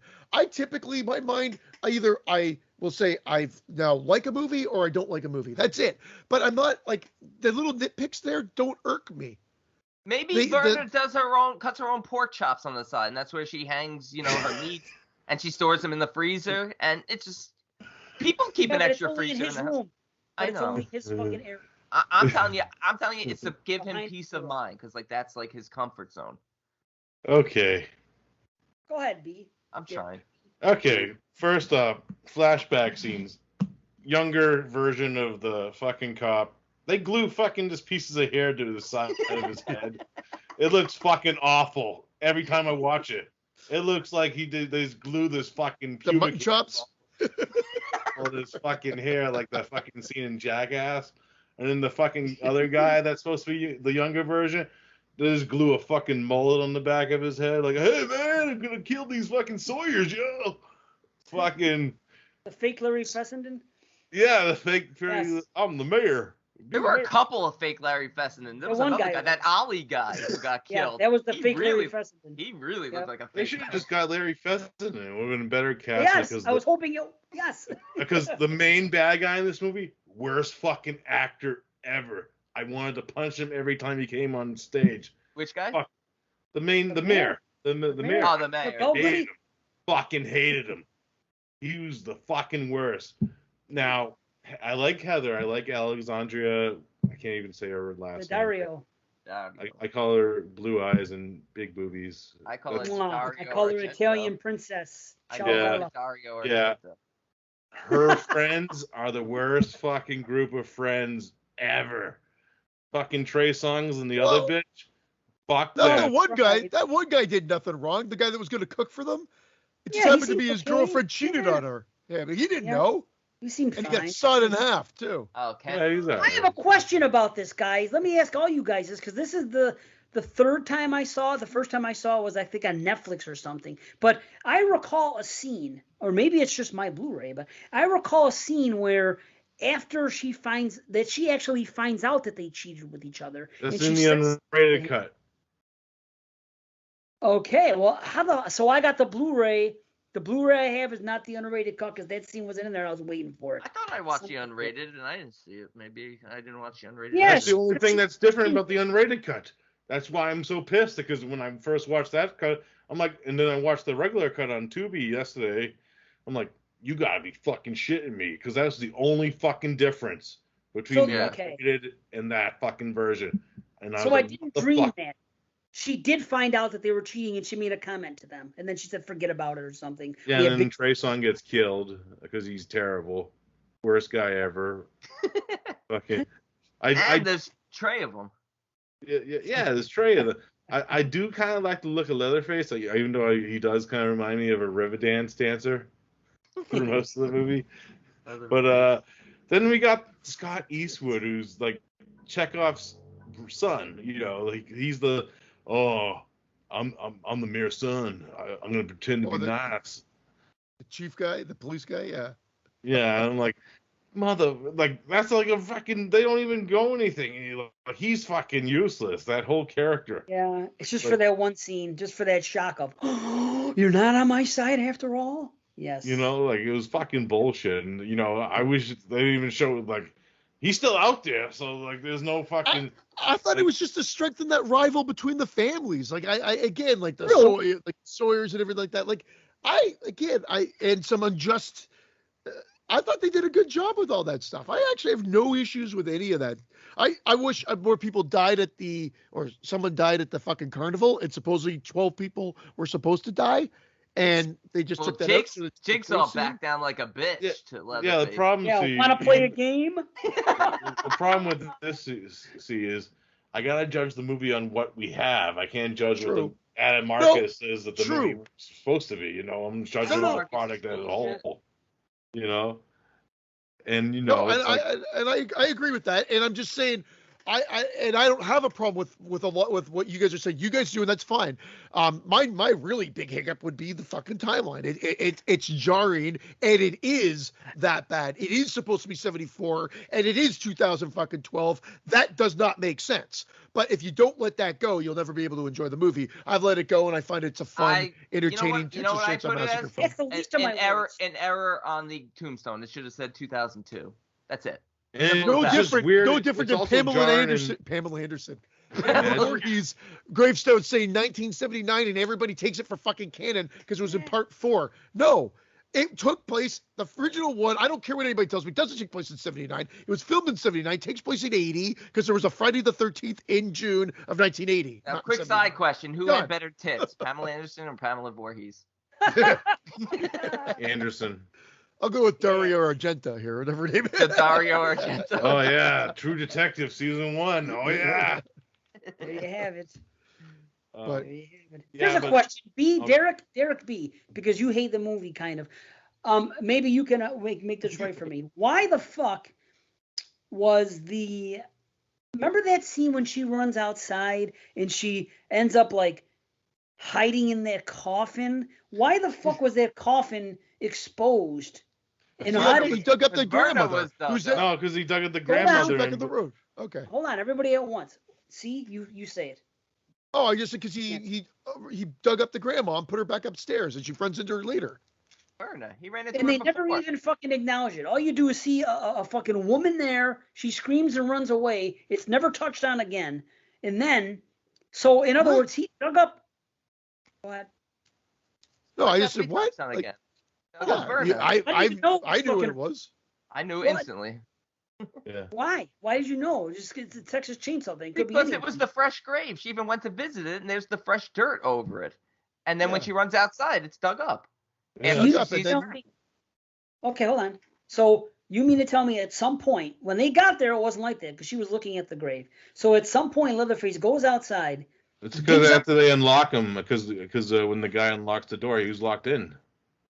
If you have, I almost know where Dave's going with this, and I'm going to go insane because I'm a Friday fanboy. But if you've got a problem with this, but do not have a problem with Friday the 13th Part 4 with Jason being down there, sticking a fucking screwdriver in a guy's hand, jumping upstairs, throwing some girl out the window, going back downstairs, sticking a knife through Ted's fucking head in the back of the thing, going downstairs, killing Rob with the skill me. Gordon's jumping out the window upstairs. There's bodies suddenly popped up on the fucking door where Jason couldn't do any of that shit, and it's a 9 or 10 out of 10. But you have a problem because this grave is now dug up. And when did that happen? No. Hold on, you're not letting me finish. Okay. Let me tell you this. I'm not saying. I take everything back. I'm sorry. Gordon didn't I'm saying this. Think about this. So you may have an answer to the question, and I'll say, okay, thank you for helping me out. This is a genuine question. So you're telling me Leatherface at some point since they arrived went down there. It wasn't until they went to go grocery shopping and they left the guy there because he was still only locked in the room. When he unlocked the door, because that door was locked, that's how Leatherface got out. He was still locked down there because they had the keys. So he gets out then. He goes and he digs up the grave, gets his mother psycho style, decides to put her up in the room, and then just leaves and doesn't cover up his tracks at all, just leaves the dirt on the outside. And on top of it, this girl comes out of the fucking house. To be fair, they do have corpses in TCM all over their house. Do you know why he brings her back into the house? Go ahead. Because she was his caretaker for all these years. Yeah. He wants her back in the house. It's a love. It's kind of a touching thing. Reason. Again, let me. He's not covering tracks. He's not covering his tracks either. He just wants the mom, his caregiver, brought back up, and kind of respect her and whatever. Well, that's it. I don't think. Why wouldn't he fucking put the fucking dirt back on? He knows the people are there. Oh, and he's gonna end up killing all those fucking. Why would the girl? But he needs the caretaker. But he needs her. See, he knows about her. You know what I mean? He knows that someone's going to come there and take care of her, and it's Heather. So now she goes outside. She's already been to the grave. This time she runs out to the grave, and it's exposed and doesn't think anything of it and just hops in there, knowing that who else could have opened the fucking thing? And then he's sawing it.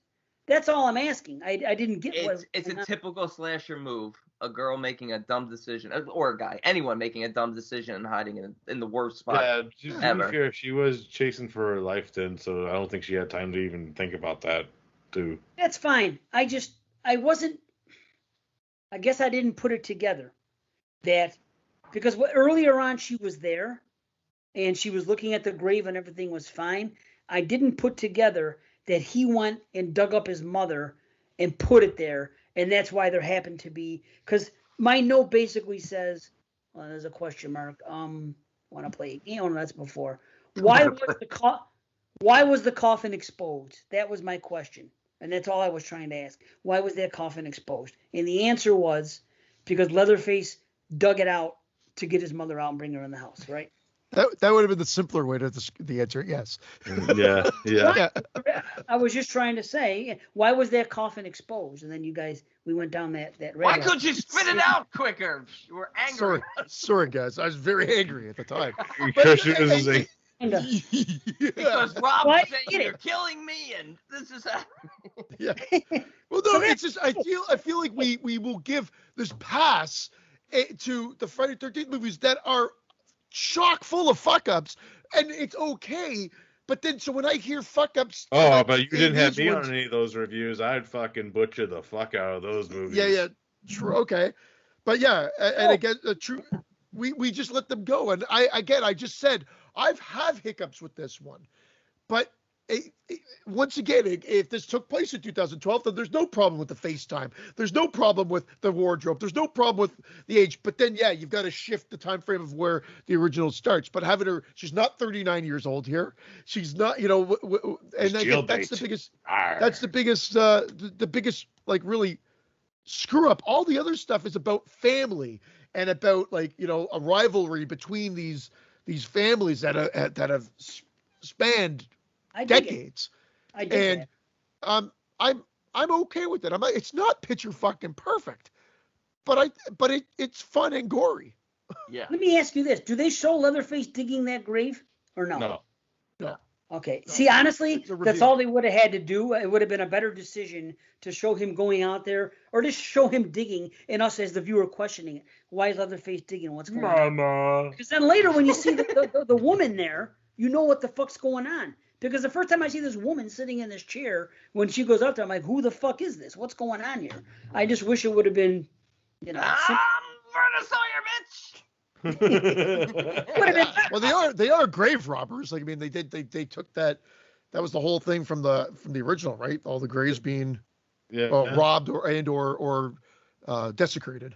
It's hilarious that Brandon doesn't have issues with all these callbacks, because he didn't when you guys reviewed 2018 Halloween. Too many fucking callbacks.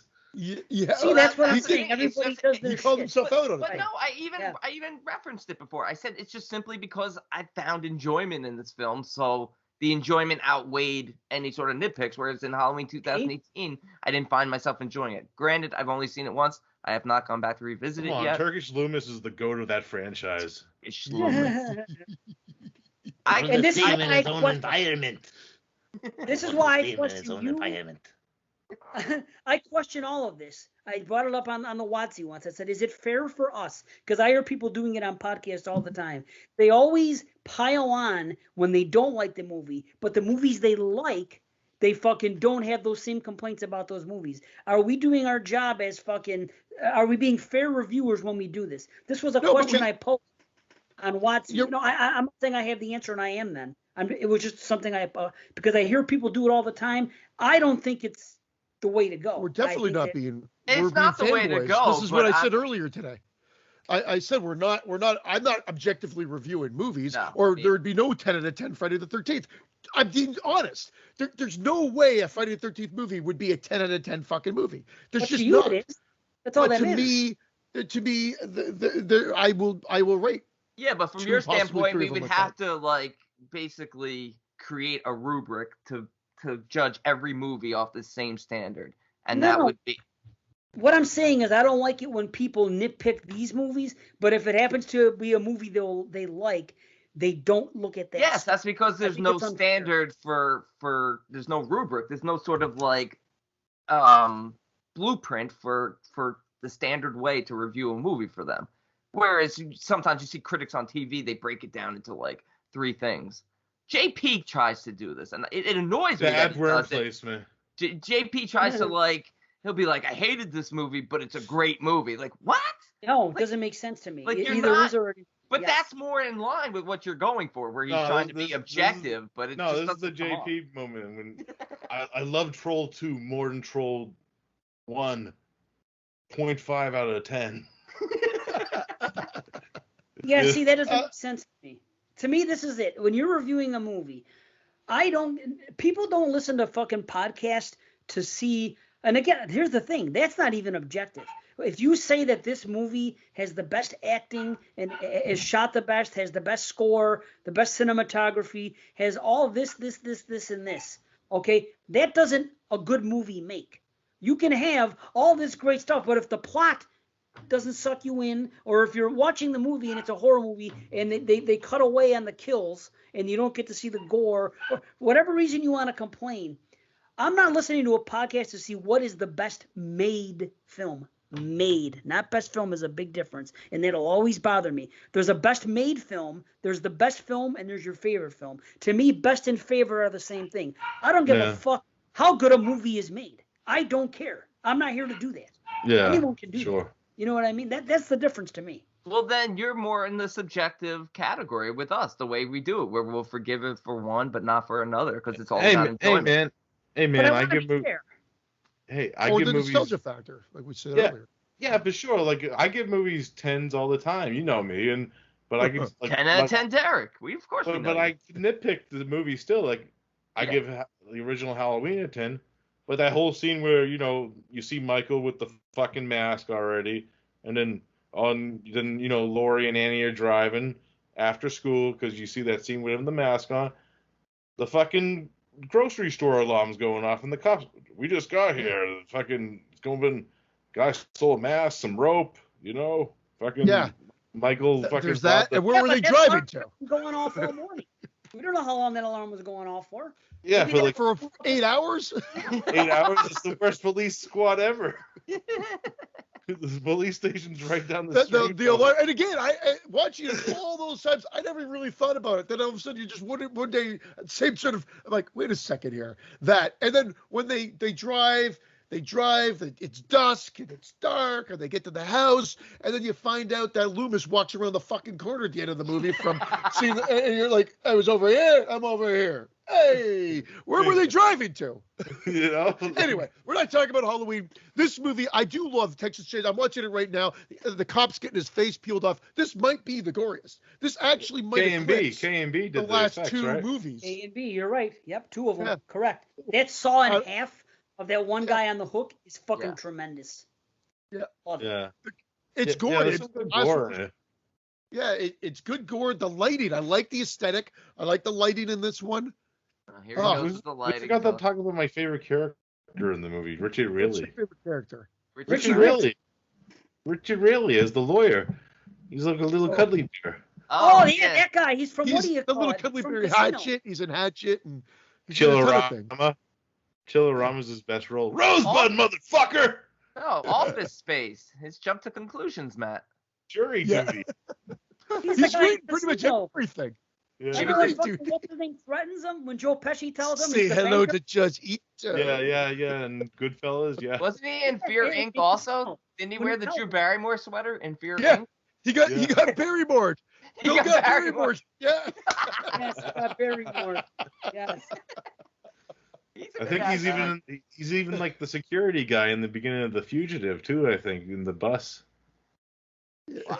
Now you're going obscure. I'll say this, okay? It's a solid enough first 50 minutes, 5-0. That's when I noticed the shift. But the introduction to the characters, getting to the house, picking up the hitchhiker, going there, and everything that happens, and then the fucking chase, I think is great. When he gets out and, and he's chasing her through the fucking thing. Let him out. Dude, that stuff is great. The first 50 minutes, it's fun. It's an action, it's not action packed, but you get enough kills and action and story setup slasher style that I'm on board for the first 50 minutes. Then, not as much, but it's good setup, kills, and action. I like it. The Ferris wheel ride fucking gag, great. When she's on that thing going up, and that's all cool shit. I really don't like. I don't even mind the other line as much as I don't like fucking "Welcome to Texas, motherfucker," which makes no sense. She's not from Texas. They live there. Why would she say that? Zero. Yeah. Oh, stupid. I hate that line more than "Do your thing," cuz. Oh, no question. Do your thing, cuz. Well, she is It's from not the Texas. greatest. She's just realized it by uncovering it by doing 6 hours of research. The lady who says that is not from Texas. But it's the fucking cheating fucking It's her bitch friend, isn't it? Yeah. Okay. No, she's not from Texas at all. The cheating bitch friend. I love her. I love her. Oh, I know what you want to do to her. You want to suck a fart out of that, huh, Oh Brandon? What's the play Nicky Nine Door? I would eat that jumper and. You want that corn kernel? Oh, and take the rest home in a doggy bag. I didn't. Nice. Did you eat corn earlier? I would have 2 pink eyes. 2 pink eyes. Like, You could just tell. Oh, food I love you right now, B. Now you're talking. Now you're fucking. Yeah, get it out there. This is old She's cinema attack talk. She's I stunning. love it. They were Oh, both dude, stunning. she looks like a bad girl. They're both stunning in different ways, but she has that edge to her. She looks like she's a bad girl. Yeah. Where like Alexandra Daddario is just fucking stunning. Yeah, she's just dressed like Beetlejuice the whole movie. Dark hair, blue eyes. She is just very, very beautiful, attractive, everything. The black and white stripes. That's why I said Beetlejuice. I'll eat anything you want me to eat. Come on down now. I do like, dog. All right, you eat do her like ass. Oh yeah. Suck a But fart the out movie of that slows shit. down. Then the movie slows down, and there's all that stuff, which I respect. Her finding the information out, and more about the politics of the city and the Sawyers and what happened and how these guys did what they shouldn't have done. And we get in. By the way, didn't they remind you the beginning of the movie of the beginning of fucking Devil's Rejects when they first pull up to the place and start fucking blasting them? Very familiar to me. Yeah, it was kind of cool. But all that stuff is fine, but the movie kind of slows down. Then you don't get any more kills, and nothing happens for a little while. And then the police station scene with the camera with the other cop kind of guiding through is a little slow.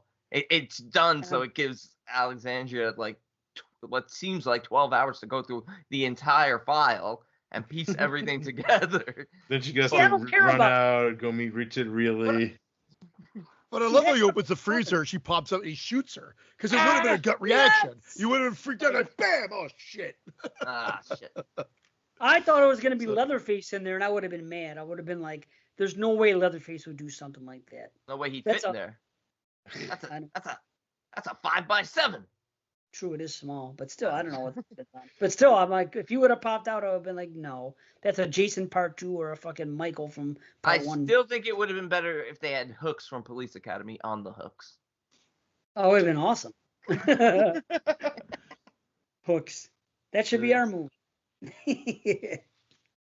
But I think it slows down. You know, it's you just get that bullshit with Eastwood's kid. Yeah, Eastwood, like you know from the start, like even if it's your first time seeing it, you're like, this guy's up to no good. Like something's gonna happen. Like the first time I saw it, I was like, he's a Sawyer. He's another secret Sawyer that got away. Oh, he's a Hartman. But then Secret Sawyer. Secret Sawyer. Secret Hartman, isn't that the He's other not a family's Sawyer. name? What, Bert Hartman? Secret Hartman. Yeah. I did not see this it is coming. on you, Bert. This is on you, Bert. But I'll tell you this, I'm going to defend this movie in a different way now. I hear lots of people complain. I'm on the other side of the fence here now.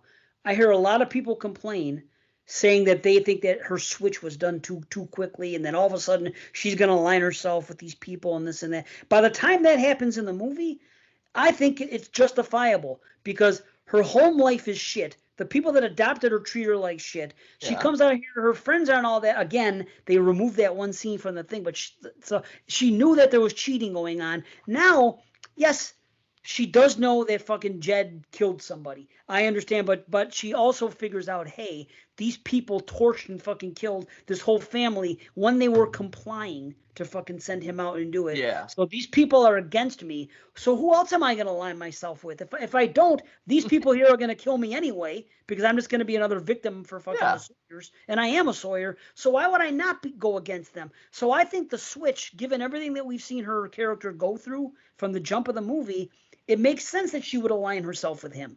What? Because she was going to leave, remember? And then she heard this and that. Then the guy kept talking. Hey, I'm going to kill you today. And you're no good, beautiful cousin, or whatever the fuck he said. Your pretty ass fucking cousin from so-and-so. And then she turns around. Then she throws him the saw and says, do your thing, cuz. I do not mind that. I guess the line is cheesy, fine. But I like it. Maybe the way she aligns himself with him, and I'm okay with it. A lot of people hate that aspect of the movie, and I do not. So I like it. I like the line. Oh no, I like her aligning. The first time I heard the line, I was like, I guess it just blindsided me, and I was like, what the fuck? But again, upon rewatch, no issue. You gotta also remember, we're on the 7th Texas Chainsaw movie. I don't need any more homages like to the original with the extent of what happened. I just complained about fucking 5 of them, 10 minutes of them, and you said, oh, I love it. I do love it. I don't need anymore. Which one is it? I don't need any more after that. I said that. I said after that, I don't need any more. I could have a completely different film. Why does every film have to be the same sort of drab, sort of like it's part 2. This is like another part 2, except nowhere near as good, but still very good. No coked out Dennis Hopper. Yeah. I don't think the homages to the original are overly in your face. I really don't. They are in the first few minutes.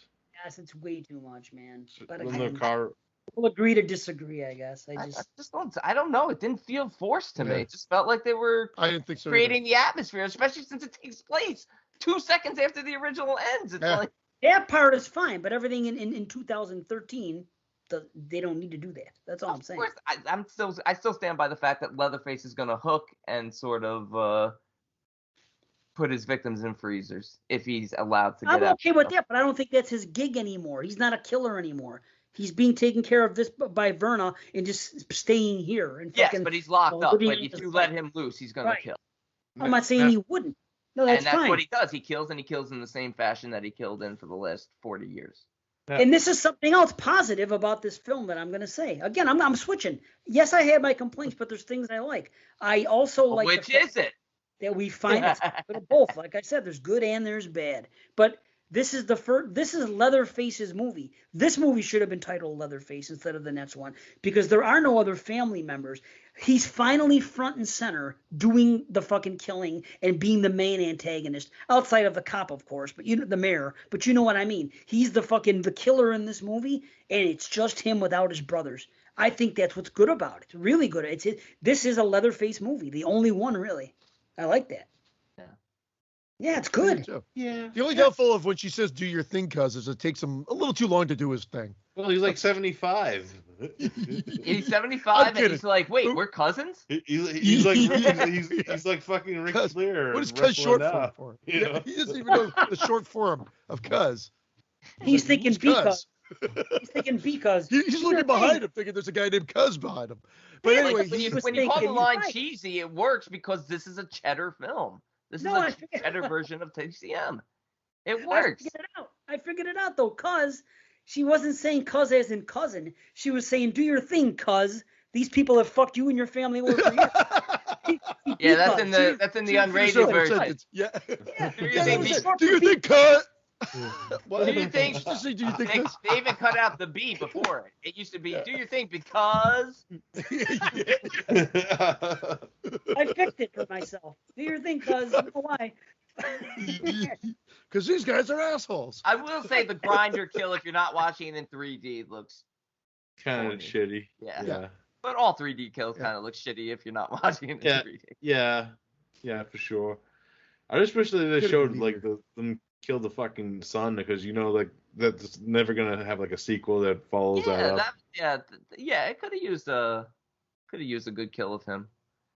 Yeah. Hey, did you guys see the after credit scene? What? Yes, great after credit scene. Ridiculous but fun. Yeah. No, awesome. He's got to finish. He's got to finish off crossing off his victims from the original mob, the original lynch mob. The parents show up. She invites the parents out. And then Leatherface comes. True. You're right. She probably invited him. Okay. No, she definitely did. She's staying there. She's caring for him. She's gonna fulfill her. She's family now. She's a swear. Although it is ridiculous at the end. I mean, and I'm stealing something from Jamie. After they kill the thing and it's over with, and you see the fucking girl walking with Leatherface, they're like walking together down the fucking street and shit. It looks like fucking like Winnie the Pooh and Piglet, like walking down the track. Oh, I would love that. It's so fucking whimsical. You would never see Leatherface walking down the fucking thing in this girl. The only time that it was ever whimsical is that fake trailer for fucking TCM3 where, he gets the chainsaw like Excalibur. Yeah.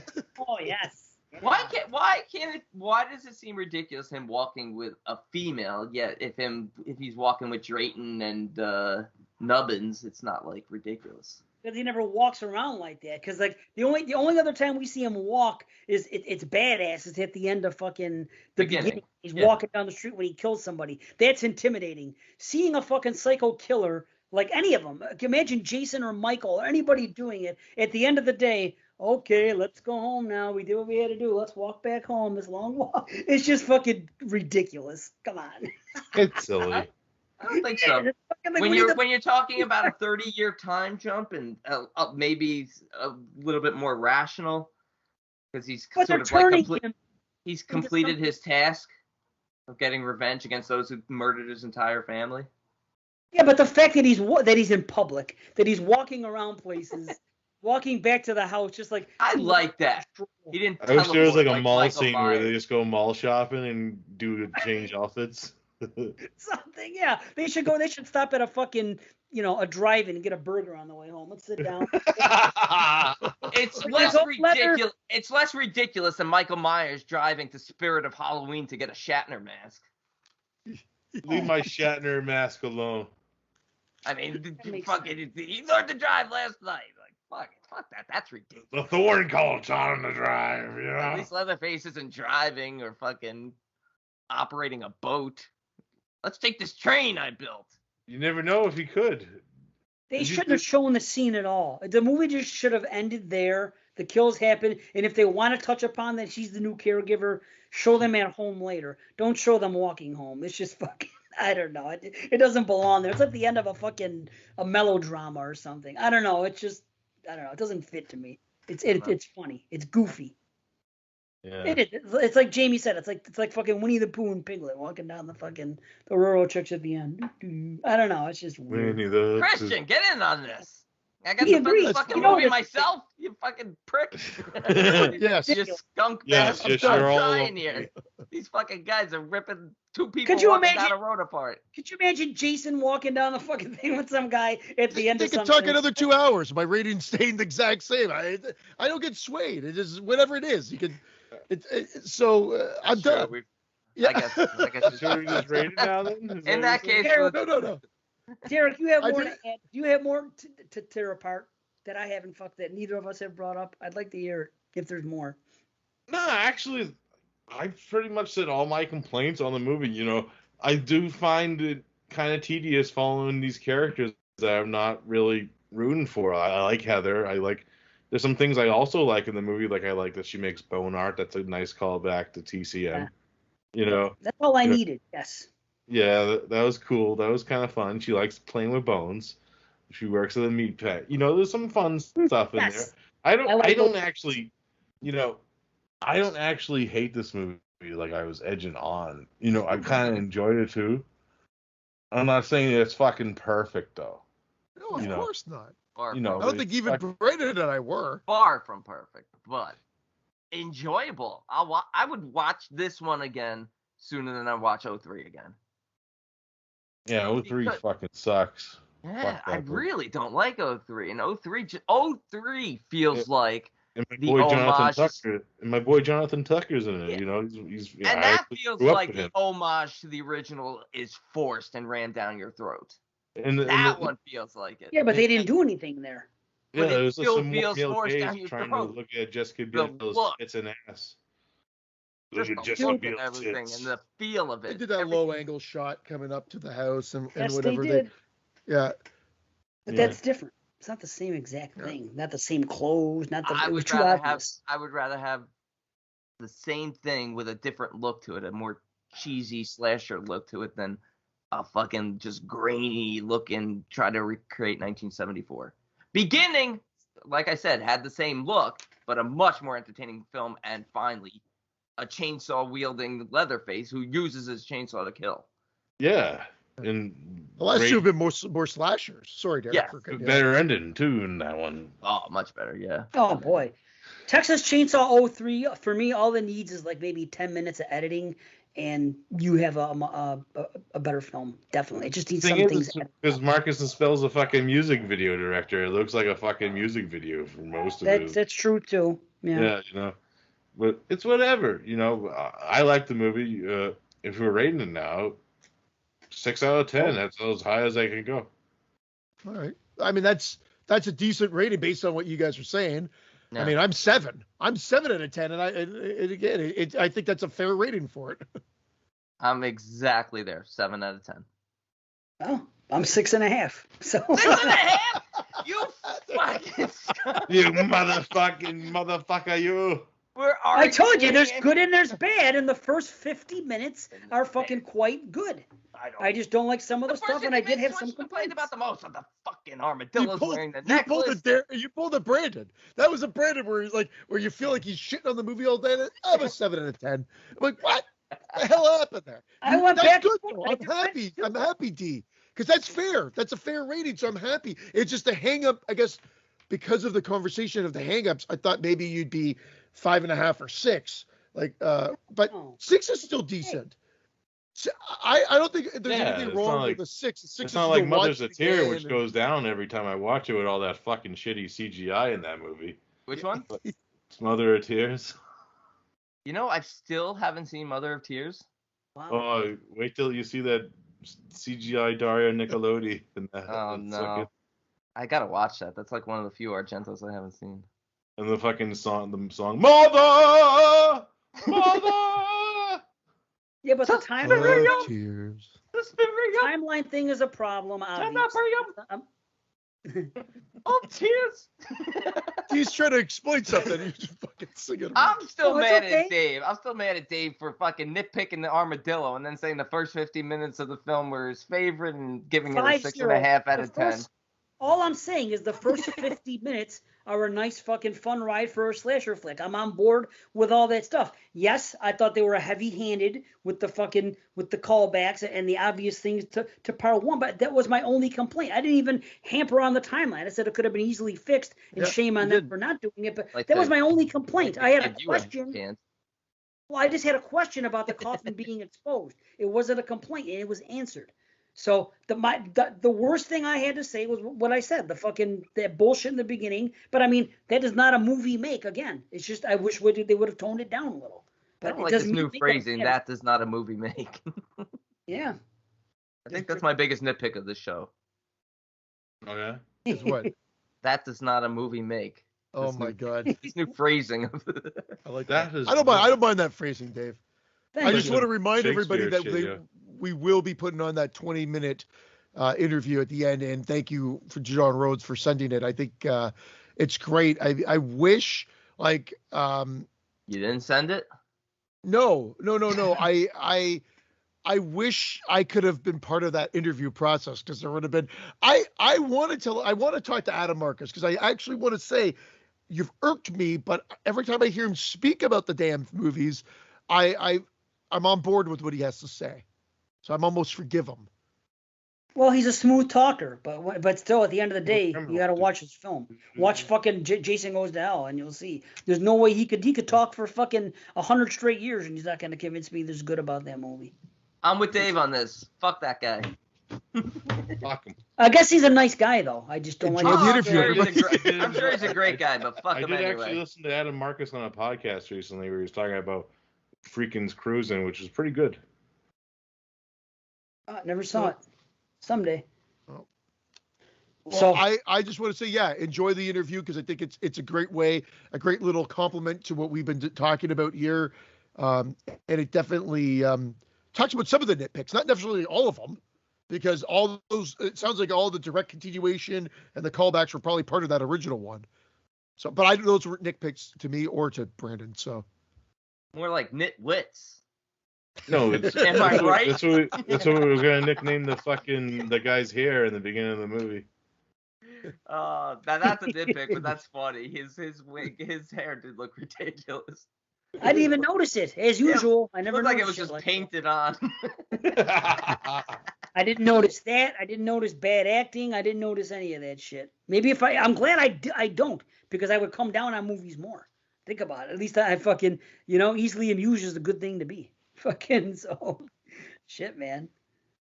Maybe that's why. Maybe I notice only ridiculous shit that other people don't notice, but I don't notice the obvious things. It's a fact, I think, at this point. We have to thank Mothra for joining us. Look, he looks like Mothra. Oh, yeah. Oh, there she is. They said Martha. I'm like, what are you talking about, Martha? And of course the Aunt Judy. Aunt Judy, yeah, not Derek, not Aunt Judy. No. Give me a B. Give me a J. Thank you, Derek, for joining us on this one. Yeah, It was a fun time, man.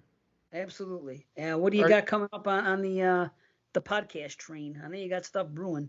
Yeah, we do. We just released an episode on Cinema Attack. It was me and Dubby and special guest Mark Ball from the Doing the Nasty podcast. We just did an episode on Summoning Demons films where we did Pumpkinhead, Pyewacket, and Candicia. That was a fun time, and we have another episode coming out where we're gonna title it "Lions, Tigers, and Bears." Oh my! Where we're gonna be doing. Can I guess? The one movie that just came out a few years ago. It's about a tiger loose in the fucking, or was it a lion? There was something loose in the streets, and it had a similar name like another movie did, and I kept getting confused.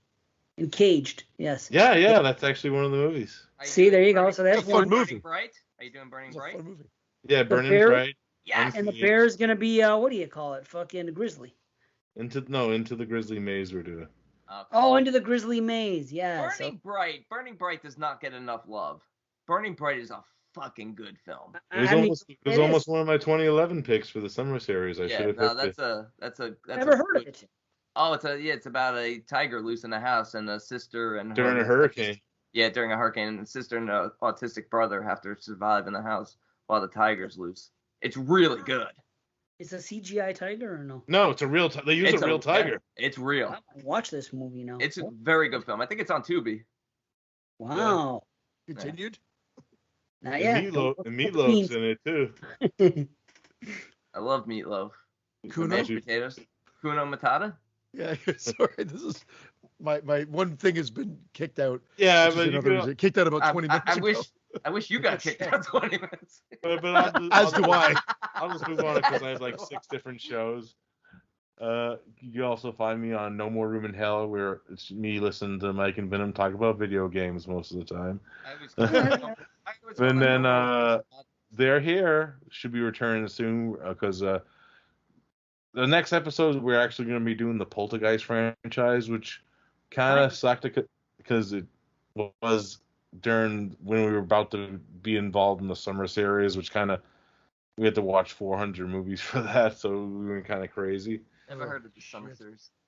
It's fun, and you can find me on the summer series where I was on 2011 and 2016. Will not be playing. Yeah. I'll edit that out. That's good. I'll edit that out. This fucking asshole. I'm kidding. Oh shit. Cool. Well, thank you. yes, thank you for sure. And the summer sausage series will still be. We have one more episode of that. So, what's next episode? What's on it? Amityville Dollhouse and another Leatherface. I've only seen that. Another Leatherface. It made my list that year. It was I don't know if is that 17 or 18. That was it. And Dave, if you don't remember, actually the movie we just reviewed, 17, is actually canon with that prequel. Really? Because Steven Dorff plays a Hartman in that movie. No shit. Oh, that's cool. Well, I've only seen that movie once, and it was my number 17 in 2017. It was okay to me. I wasn't excited to go back and see it, but who knows? Maybe I'll like it more this time. I don't know. I've only seen it the one time. It's tough for me to, it's a couple years now. But that's it. Leatherface from whatever year it is, and Amityville Dollhouse to wrap up the summer sausage. So they won't talk about the summer series, but they will talk about the summer sausage series. So at least summer I got that. Sausage is far better than the summer series. Polish, and kielbasa. Sicilian spicy. There you go. Absolutely. Yes. So that's my nickname in high school. Even though I'm not Sicilian. I am. So I guess we got to call it a day. Thank you, everybody. Thank you again, Derek. We are we'll be out of here. We'll be back soon. And we apologize that you have to listen to John Rhodes right now. Yeah. You're his favorite, but not for much longer. No, I love Rhodes. I'm just teasing. So yeah. Stick around after. Are you putting it after the credits, or are you putting it? I put it on right now. Exploding heads. Dave, Christian, and Brandon. This is John Rhodes, and I thought I'd contribute just a little bit tonight. Here's an excerpt from an as of yet unaired interview I conducted with Adam Marcus for a Friday the 13th retrospective special for the movie Misfits. In this clip, he discusses his work on Texas Chainsaw 3D. I thought I'd send this in because he gives a great look behind the scenes of the film, what it could have been, and he even answers some of those nagging questions fans have had. Hopefully this helps you fucking skunks. Enjoy.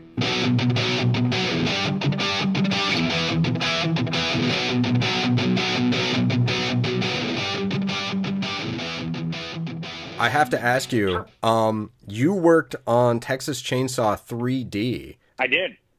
Just curious, what can you tell us about that? Because, I mean, you worked on 2 of the big 4 franchises. That's amazing right there. Yeah. Thanks, buddy. Thank you.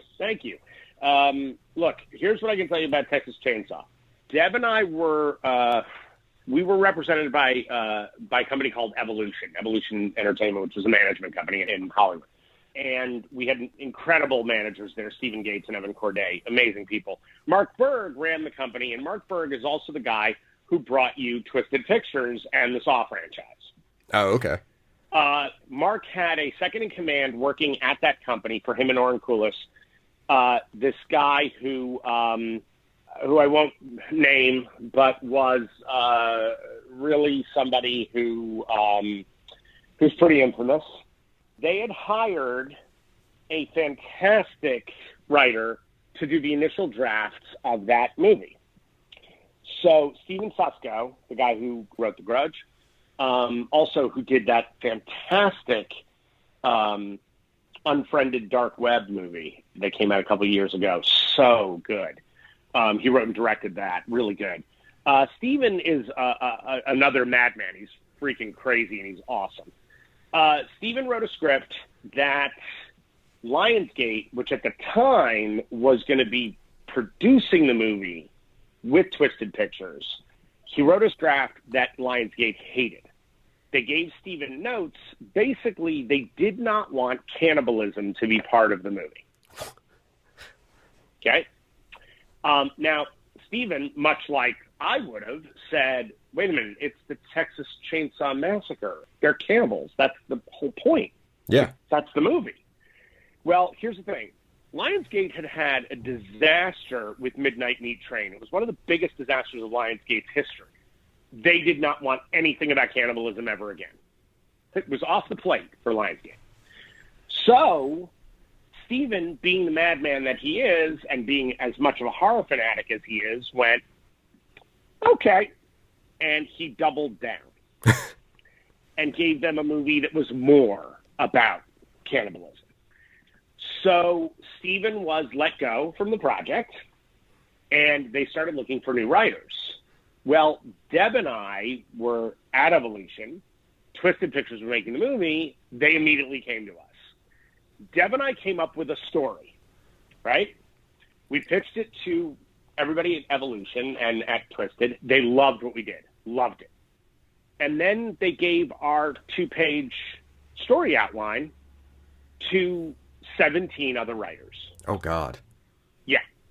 And suddenly Deb and I had to pitch against 17 other writers, including, my friend Marcus Dunstan and partner Patrick, who had written most of the Saw franchise for Lionsgate.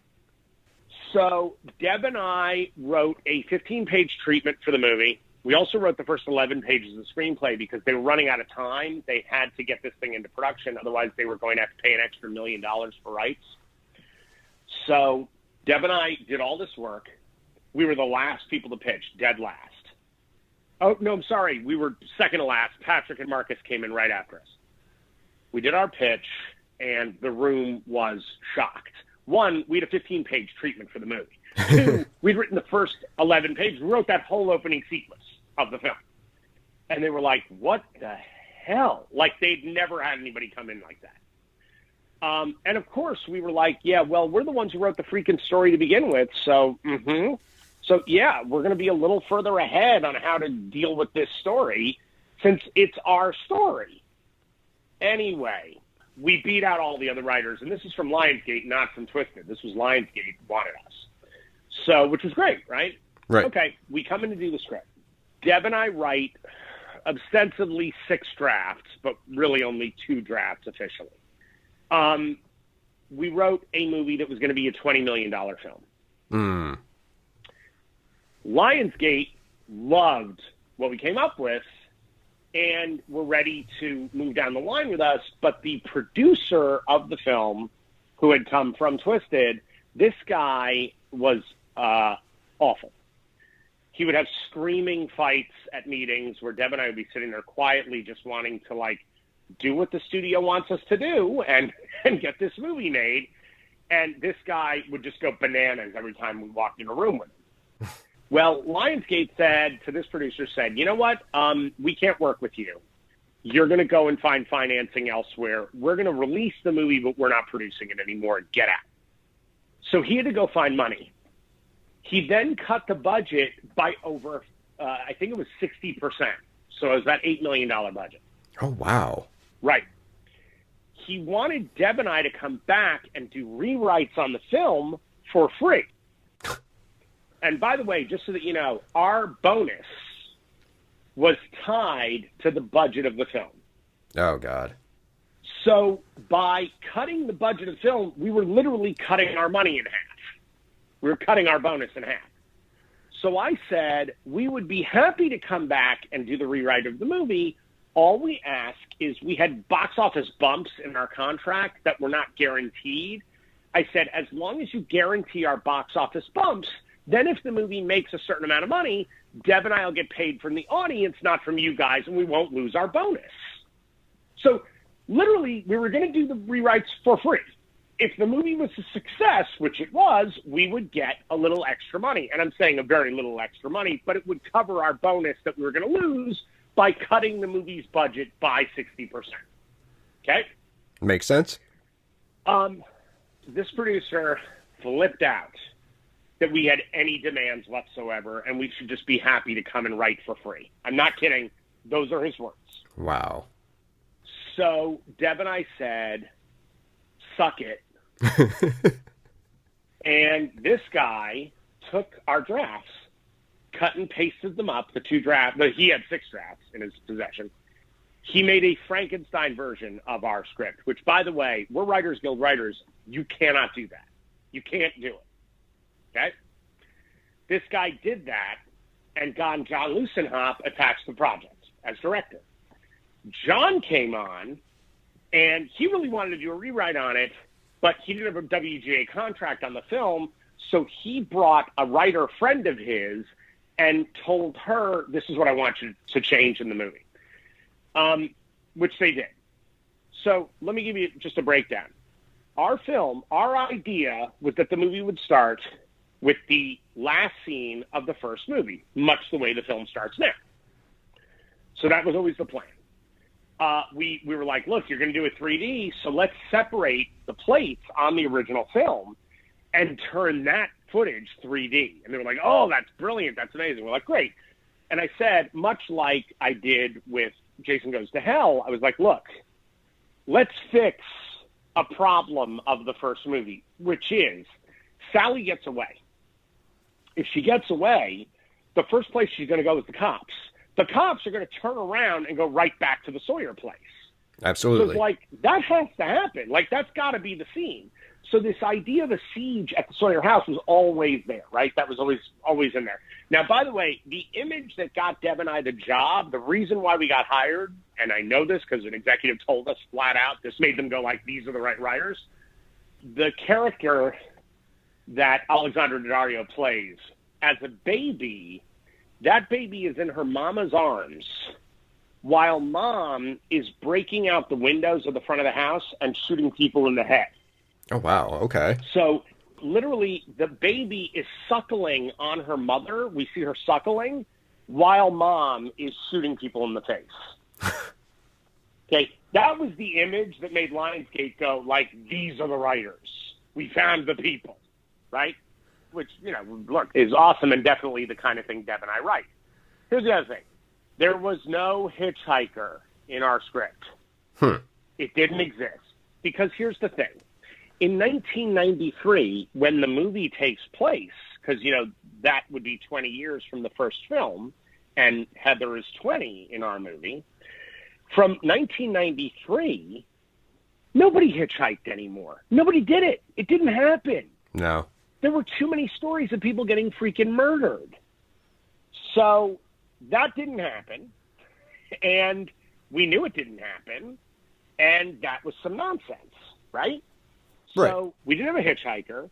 We didn't have the kids leave the hitchhiker in the house so that he could, like, hang out and steal grandma's shit. Like, we didn't do that, okay? Because that's stupid. It's nonsensical. Like, it's stupid.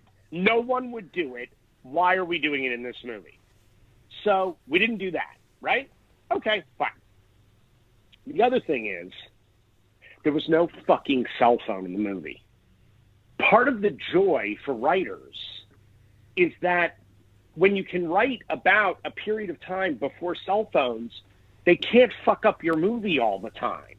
The fact that there is a smartphone in 1993, that scene was created by the director and the woman who did the rewrites for him. It had nothing to do with anything Deborah and I did. We never wrote that sequence. That scene, by the way, took place in the local hardware store in our draft, right? Okay. And it was terrifying. It was a terrifying scene about Leatherface trying to get his chainsaw back. Okay, yeah. He loses his chainsaw at the carnival, which, by the way, at the carnival, he kills about a dozen people in our draft. In the movie, he barely kills anybody. I know, that was always kind of a complaint of mine, is it felt like a missed opportunity, and it's so glad to hear that that wasn't the case with your draft. No, and by the way, okay, let me give you another example. When the car flips over, when the van flips over and Trey Songz dies because he gets his throat cut by some glass, in our draft, the van flips, and now the top of the van is the wall of the van because it's on its side, right? Right. And the Trey Songz character is leaning against that. He's like lying against what is now the side of the car, but it's the top of the van. They hear the chainsaw, right? They hear it, and they don't know where it's coming from, right? It's somewhere around the van, but they can't tell where it's coming from. And suddenly, the saw bursts through Trey Songz' chest, and Alexandra Daddario is sitting across from him. She leaps toward him to help him. He grabs the saw with both hands, and his fingers come flying off and into her face in 3D. Oh, that's awesome. That's right. That's the kind of stuff Dev and I wrote. Okay? Now, when he loses his chainsaw, we had a sequence where he has to get a new chainsaw, so he goes to the hardware store, which is in the town square across from the police station. Cut to, there's an alarm at the hardware store, okay? And 4 cops are sent in full riot gear to go get Leatherface, right? They know he's in that store. They go in, and it was a 8-page sequence that was so fucking terrifying of these 4 cops getting hunted by Leatherface in that store. And then you cut to Leatherface with this fucking crazy chainsaw that we had found that was made in that period of time. Now, the end of the movie, right? In our draft, there was a sequence where Leatherface is walking through a stampede of 2,000 head of cattle with his chainsaw revving. Okay? I was like, that's the poster of your fucking movie. It's like all of these cattle stampeding, and they're all missing Leatherface, who's walking towards camera. I'm like, that's your image. But they didn't have the money for that, which I totally understand. The other thing is, when Leatherface is in the plant at the end of the movie, Bert Hartman, who was the monster of the movie, Bert Hartman and the remaining members of the people who burned the Sawyers to death are in that building. And it's the dozen people beating the shit out of Leatherface, not two dudes. It's a dozen people beating him to death. So when he comes back, he rises up with that chainsaw and fucking slaughters 12 people in front of us. So we had this huge ending. Oh, by the way, no one ever said, do your thing, cuz, in our script. Holy shit. I was hoping not. Here's the thing. Chainsaw is one of those movies that, by the way, I think they made a fun movie. I'm not pissing on Texas Chainsaw. I'm pissing on certain elements that were added by somebody who did not give a shit about horror movies, did not give a shit about our timeline. Nobody cared about the original film in that group. They just didn't give a shit. And they made something that was fun and exciting, that had some great performances, that had some really cool kills.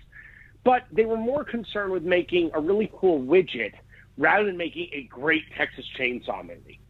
And by the way, we had a full backstory for Leatherface in the movie. There were flashbacks to Leatherface as a kid.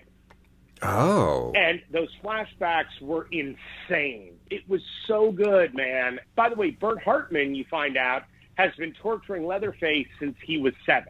It makes much more sense that there's backstory. Yep. There was a whole Hatfields and McCoy element to the script throughout the whole thing.